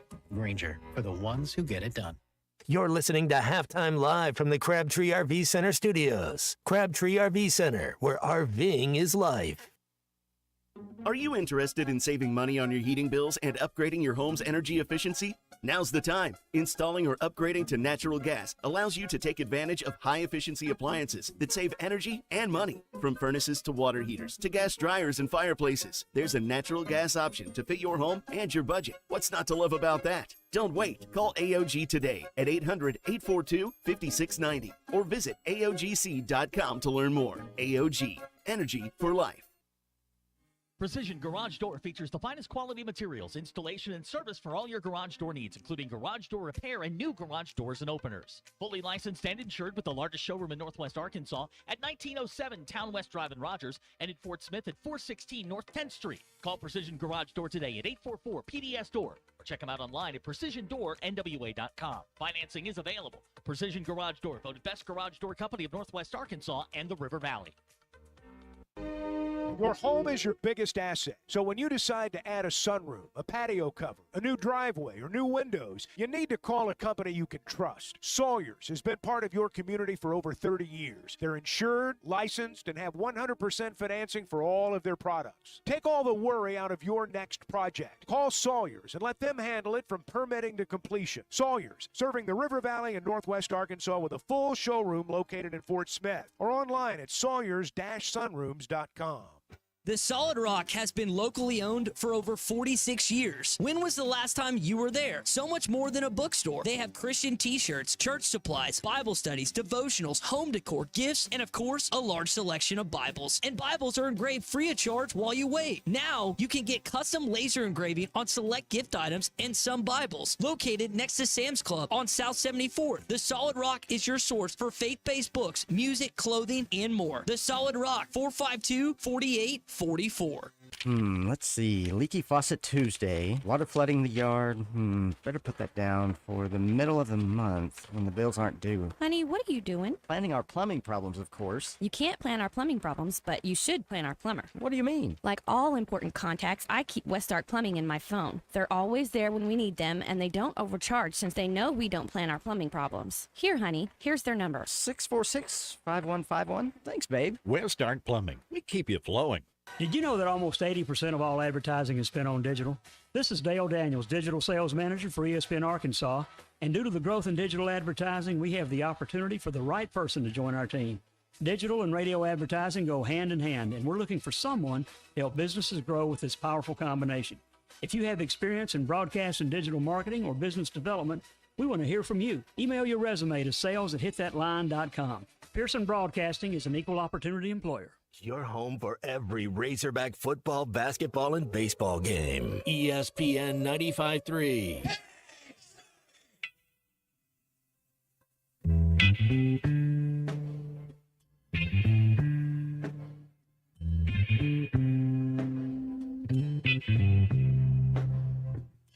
These eyes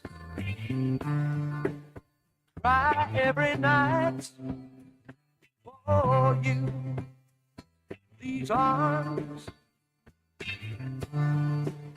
long to hold you again. Perhaps yeah.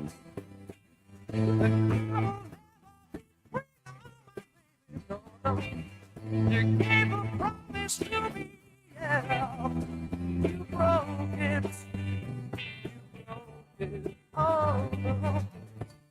Welcome back to Halftime with Phil Elson and Matt Jones. Got a question or comment for the guys? Call or text 877-377-6963. Let's get back to the show with the voice of Arkansas Razorback baseball, Phil Elson, and Razorback football legend Matt Jones. I got a funny text here. Eli sent us a text. It says he just realized that he works with Eddie from Clarksville and has for the past year, because he heard him on the phone getting fired up. He heard him on the show getting fired up and realized it was him. So, I mean, that was got to be a little. Do you realize you work with a quasi-celebrity that calls into shows and screams during work? Eli, you can do the same thing. Doesn't this have to be one person from your place of work? 877-377-6963. It's like just bumping into sports talk royalty out of the blue. Didn't expect it. Randy's with us here on Halftime. We were just up by your parts, Randy, on Thursday at Allen's Grocery in Summit, right next door to where you are in Yellville. Appreciate your call. What's going on? Yeah, I didn't get a chance to get up there and see y'all. I was wanting to make it, but a little busy out here at the house. All good. I'm just warming up some red sauce here. Been listening to y'all all the way back from Bolivar, Missouri. I had a couple points on the quarterback. I know you like him. I think better than I do, Phil. I know we didn't get to see that second stringer, but just a little bit down there at UAPB. But everything he did for the few minutes we seen him was faster, smoother, quicker, and I just thought cleaner than what Mr. Green is. And I don't like the low arm, sidearm throws that he's done a couple times in the game. And, Petrino talks about his foot movement, slow decisions. I know he can run with the ball, but there's something else I didn't like even on the touchdown he made. Whenever we start playing real SEC teams and he puts that arm out there holding that ball with that one hand, it ain't going to stay in there. What do you think? Well, I mean, I liked what I saw from Singleton. He looks like he's got good mechanics and everything. It's just, second half against UAPB, I just don't know how much to take from that. Faster, bigger, stronger the rest of the way, and the kid looks really talented. But look, they went and they identified who they wanted. He came in and he's the leader. He's your starting quarterback, guys. That's just he's going to be the starting quarterback. That's just how it is going to go. And I'd assume that'll be the case until we lose 5 in a row and he a series of games. There you go. If something like that happens, he's throwing 3 picks a game and all of a sudden he forgets how to run, then yeah, okay, but the dude that's who they wanted. He's a big, strong, fast kid. Is he the most purest quarterback of being a passing? No, he's not. But that doesn't mean he doesn't excel at some other attributes, in which he clearly does, but he's the leader, guys. He's our guy. Well, it's also like you said. I mean, they zeroed in on him immediately. I mean, Bobby Petrino was told, go get a quarterback. That's the guy he zeroed in on immediately. And they said it'd be an open competition. It wasn't an open competition in the spring. It was a competition for number 2, not number 1. So I mean, if you're expecting them to bench Taylon Green, even if he doesn't play well next week, I think it's a pipe dream. I don't think that that's a realistic place that this coaching staff is at. Now, look, the deal with Peyton Thorne, I think, is a little bit different because he wasn't any good last year for them and then has 2 bad games this year. So, but that's what people will point to, Matt, is they'll point to, well, Connor Weigman wasn't benched. He got hurt. But they'll point to Thorne, who is a team captain for Auburn, getting benched.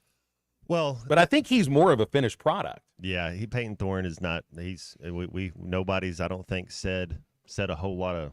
I mean, he's serviceable, but he's not any. He's not any good. Serviceable is the thing. Sorry, means it's not very exciting. Yeah, but the thing I was going to get to, Phil, the backup's going to have to make some plays. It's not like Taylon Green he'll get the breath knocked out of him. Something's going to happen where you're going to have a backup and come in and have to make some plays. And if it's for 2 weeks or if it's for 2 snaps, you don't know when it's going to happen. But there will be a time you're going to get to see. Is it Singletary? Is he the backup?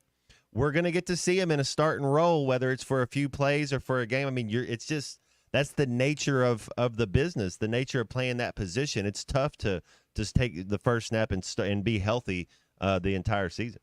Now, one thing about Green that our last caller did bring it up, the idea of maybe he was careless with the ball, and he does try to deliver the hit sometimes. Coming up against the teams you're going to be facing in the future, I'm not sure if that'll play quite as much. So, to your point, Matt, it seems to me I don't think he shies away from contact too much. Not necessarily like a that. slider. I wouldn't either. I mean, dude, look, he's a beast, man. He's a big, strong, athletic kid. He's just getting in this first edition of Bobby Petrino's offense. They had a spring and summer and had a couple live action games. Now he's gonna continue. He'll make some mistakes, but I like what I see out of him. I think we have the better quarterback if you're going to go into Auburn. I think we have the better quarterback. I think we have the better running back, and Armstrong might be the best receiver on the field that day. So when you're looking at this team, and Auburn has a lot of talent, just that they do. Auburn's going to have dudes everywhere, but I like our quarterback, and I like number 22. Well, I mean, it's in those terms, though. Then, Arkansas had the better quarterback, the best running back, and I think the best wide receiver on the field against Oklahoma State. Mm-hmm. That'll be the case for. I mean, it won't be every game you play in the SEC, but a chunk of them you'll have. You may end up with the best of those positions, but that's also. That's independent of what's going on the line of scrimmage both ways. The thing that scares me the most, Phil, if we were to say what worries you, what scares you going forward into conference play, and I think it's an honest concern, if we can't make the quarterback move off his spot, if we can't make the opposing team's quarterback uncomfortable, then it's going to be tough. It's going to be tough as you go on, because then every game's going to be a shootout. If you're not able to make the quarterback uncomfortable and get to him and make him go to his third, fourth read and just kind of muck it up for him, you're going to have to score 40 points a game. I think this team can get to 40 points a game. It's just I don't know when that happens. There'll be games where they score 48, and then there'll be 17, some games where there's in the high 20s or the low 30s. That's where you can feel like there's these big swings in the way that Arkansas has played in the last 2 weeks. Let's throw away the UAPB game. Great first half, bad second half, Oklahoma State. Bad first half, good second half for the most part against UAB. And it's tough to win SEC games with uneven performances. You come out lackadaisical, getting blown off the line of scrimmage on the defensive line. Green's overthrowing receivers. If one of the first passes is a deep ball and it's right into the defensive back's hands, you're going to end up down a couple of touchdowns again in a really bad position. But you have the first half of Oklahoma State right there in front of you. They couldn't have played much better, really. So when you're looking at those things together, it's like, well, play a great first half against Oklahoma State, great second half against UAB. Let's put these things together, play 2 good halves against Auburn next week. I guess it's a lot easier said than done in that case. Let's see. Jeff in Fort Smith points out something that we're, kind of got. I guess you should have expected it at this point just because of some unevenness from Green. The backup quarterback is always the best option. When a quarterback might struggle doing one thing or another, they're always going to end up looking at the backup quarterback, who hasn't really played very much just yet. Taylen Green's played a heck of a lot more football.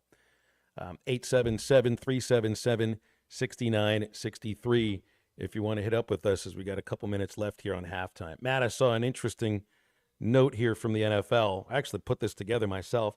I didn't get a chance to watch the Steelers, but I mean, they beat the Broncos with a quarterback throwing for 117 yards. You see the Chiefs beat the Bengals. It's the lowest yardage total in Mahomes' career for a win, 151. And I just wonder how often this has happened. 8 NFL teams won over the weekend with their quarterback throwing for less than 200 yards. That's 8 of 16 games, and you still have Monday Night Football tonight, Falcons and Eagles.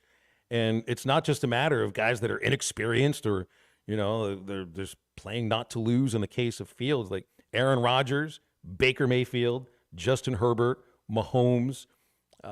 These are all great quarterbacks, and they didn't get over 200 yards. Heck, Herbert threw for 130 in the Chargers' win over the Panthers. So that's just kind of, I guess you wouldn't expect that in this day and age of pro football. Yeah, the NFL's been wild this year. Bryce Young's already been benched for the Red Rifle. And then what about the Baltimore Ravens starting 0-2? You got to play who's in front of you, but you got the league MVP. You just go and get, I think, top 2, top 3 running back in the league. Start off 0-2. Halftime's brought to you by BetSarazin. It is Arkansas's favorite sports betting app. You want to put a little money on today's Monday Night Football game? Eagles are favored -5.5 on BetSarazin. We'll have it here on ESPN Arkansas, all of our affiliates. And NFL, of course, college football, NBA preseason props, NHL preseason props. You got Major League Baseball right in the middle of its final month, and it is pennant race time. All the best odds are on BetSarazin, but you got to be inside the state borders in order to use it. Download BetSarazin for your iPhone on the App Store. Google users, you can use Google Play, and any web browser works as well, betsarazin.com. Quick break, back to wrap up halftime after this. This is halftime. The Wave Rural Connect Shoal Creek Zone is open. Fast fiber internet, TV, and home phone available. This covers Midway, New Blaine, Scranton, Delaware, and other areas. Even if this isn't your zone, check your address. We might be available for you. Get your whole home solution. Internet, TV, and phone from a local provider. Go to signup.waveruralconnect.com or call 1-833-492-8372. Arkansas Valley Electric and Wave Rural Connect, changing the communities we serve. Greatness doesn't happen overnight. It takes time, focus, and dedication. At Shelter Insurance, we understand that because we put in the hard work and dedication for decades. And that commitment is paid off with award-winning customer service for your auto, home, and life insurance. See Agent Chris Dooley in Fort Smith. People wonder all the time, where do I get my suits for all the weddings I go to? Rainwater's Men's Clothing and Tuxedo Rental. Rainwater's has dressed me from head to toe. So if you're renting or buying, your #1 men's clothing shop is Rainwater's. Experience the Rainwater's difference for yourself at 9700 Rogers Avenue in Fort Smith or online at rainwater-s.com. When you stop by, make sure to tell Gail and his staff that Ty sent you. Rainwater's Men's Clothing and Tuxedo Rental, because it's fun to look good. Oh no, what happened to your windshield? I had an accident. I'm definitely going to have to get a new one. You should call Mr. Auto Glass on Towson Avenue. I have to be careful. I have all this technology in my windshield. Technology? Yes, things like adaptive cruise, rain sensing wipers, and lane assistant. Well, the folks over at Mr. Auto Glass can definitely calibrate all of that for you. They are super friendly and fast. You should give them a call. What's that number? 782-4441. Okay, I'll give Mr. Auto Glass a call. 782-4441. Come get you some. 2728 Townsend Avenue is your off-road and performance center headquarters. They've got everything from lift kits, wheels, LED light bars, UTV parts and accessories, winches and tires. Need general 4x4 repair? No problem. Come get you some has one of the largest 4x4 shops in the States. They do it all, from installing a bug shield to building some of the baddest off-road machines in the country. Call them today at 782-6833. That's 782-MUD. Or check them out online at cgysoffroad.com. Come get you some. Arkansas Fuel Injection in Fort Smith has been providing quality work for all new and rebuilt diesel pumps and injectors for over 25 years. They are a certified diesel shop with a team of quality technicians that ensure the highest quality workmanship and warranties all their work. They are open Monday through Friday 8 to 5 and has emergency service available 24 hours a day. For all your diesel pump, fuel injection, and parts needs, stop by Arkansas Fuel Injection, 6300 South 29th Street, Fort Smith. Call them today at 1-800-817-7709. Arkansas Fuel Injection. Hey, Ty Richardson for Jim. They have several locations in the Arkansas area, but I specifically want to talk to you about Jim Mart number 10. Great deli. My goodness. Great lunch, great dinner. But have you had the breakfast yet? It's the best in town. And they have that convenient drive-through window. So when you're heading north or south on 540, take exit number 6 for Jim Mart number 10. 6201 Grand Avenue in Fort Smith. Jim, the leading gas station and convenience store in the area.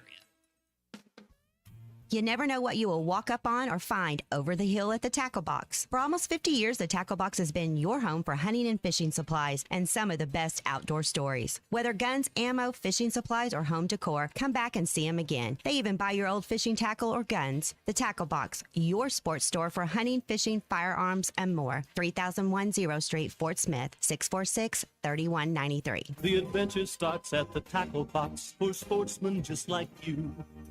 Your home for every Razorback football, basketball, and baseball game. ESPN 95.3.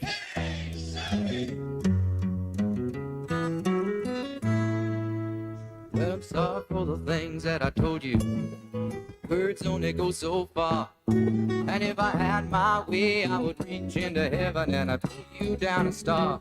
For a present, and I'd make you a chain out of diamonds and pearls from a summer sea. But all I can give you is a kiss in the morning and a sweet apology.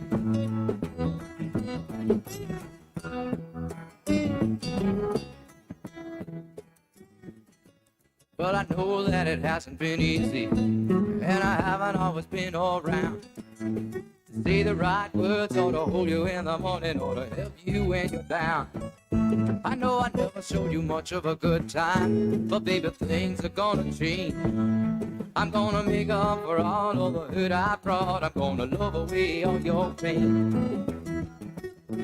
Find Halftime on 99.5 in Northwest Arkansas, 95.3 in Fort Smith and the River Valley, 96.3 in Hot Springs and Central Arkansas, 104.3 in Harrison and Mountain Home, and everywhere on hitthatline.com. Join the conversation. Call or text 877-377-6963. Now back to the hosts. Here's Phil Elson and Matt Jones. Well, Arkansas is not going to be making a quarterback switch, Matt, but Michigan is against USC. We're going to be switching out senior Davis Warren for junior Alex Orji. We knew going into the season they would not get the same kind of quarterback play. And your boy Bryce Young has been benched in favor of Andy Dalton against the Raiders. Second year for Bryce Young. You knew it was going to be a really tough road going to that franchise and stepping in immediately as the starting quarterback. And now he's been benched 2 games into this season. Good luck, Andy Dalton. Yeah, him and Kyler Murray kind of have the same situation. They're both just really undersized quarterbacks playing on bad teams. It's you think a guy like Doug Flutie, they have as much talent as Doug Flutie was able to be successful, but it's tough when you're itty bitty. How about the AFC South? Tennessee's 0-2, Jacksonville's 0-2, Indianapolis is 0-2. It looks like it's the Texans division starting off 2-0, and then I think the Pittsburgh Steelers are America's team. They win by griminess, guttiness, their heart. You know, They have nothing on offense. They are the worst offensive team I've seen in the history of the NFL start off 2-0. But it's because they have a defense. They know who they are. You know, it's like you look at this, you're like, how are y'all winning games? They're America's team. Thank you very much for that.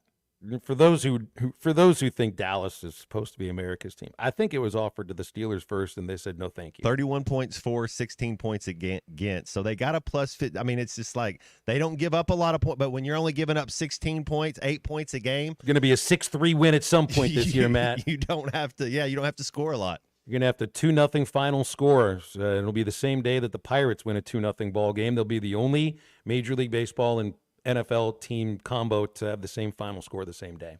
It'll be a very odd but fun scoregami. Yeah, Baltimore can't get out of their own way. Bengals, I thought they had that one yesterday. I thought that was a little bit of a touchy interference call. A little bit.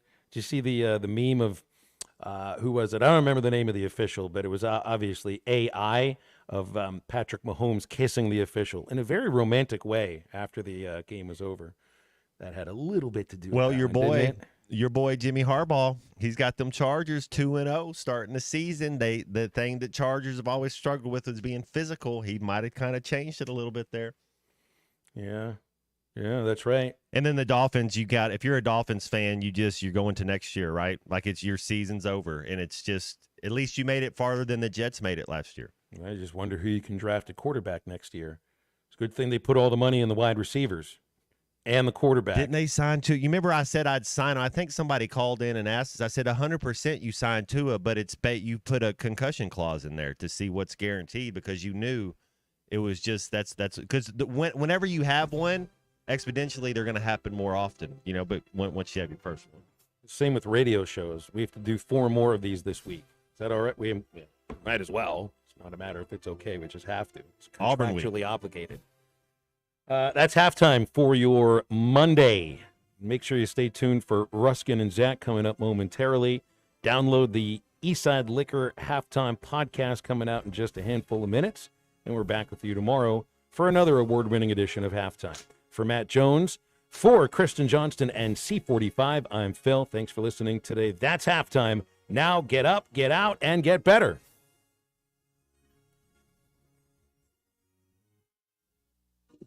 Let me grab my car keys and we'll roll. We still going to that new bar downtown? Yeah, it's supposed to be fun. Lexi, give me driving directions.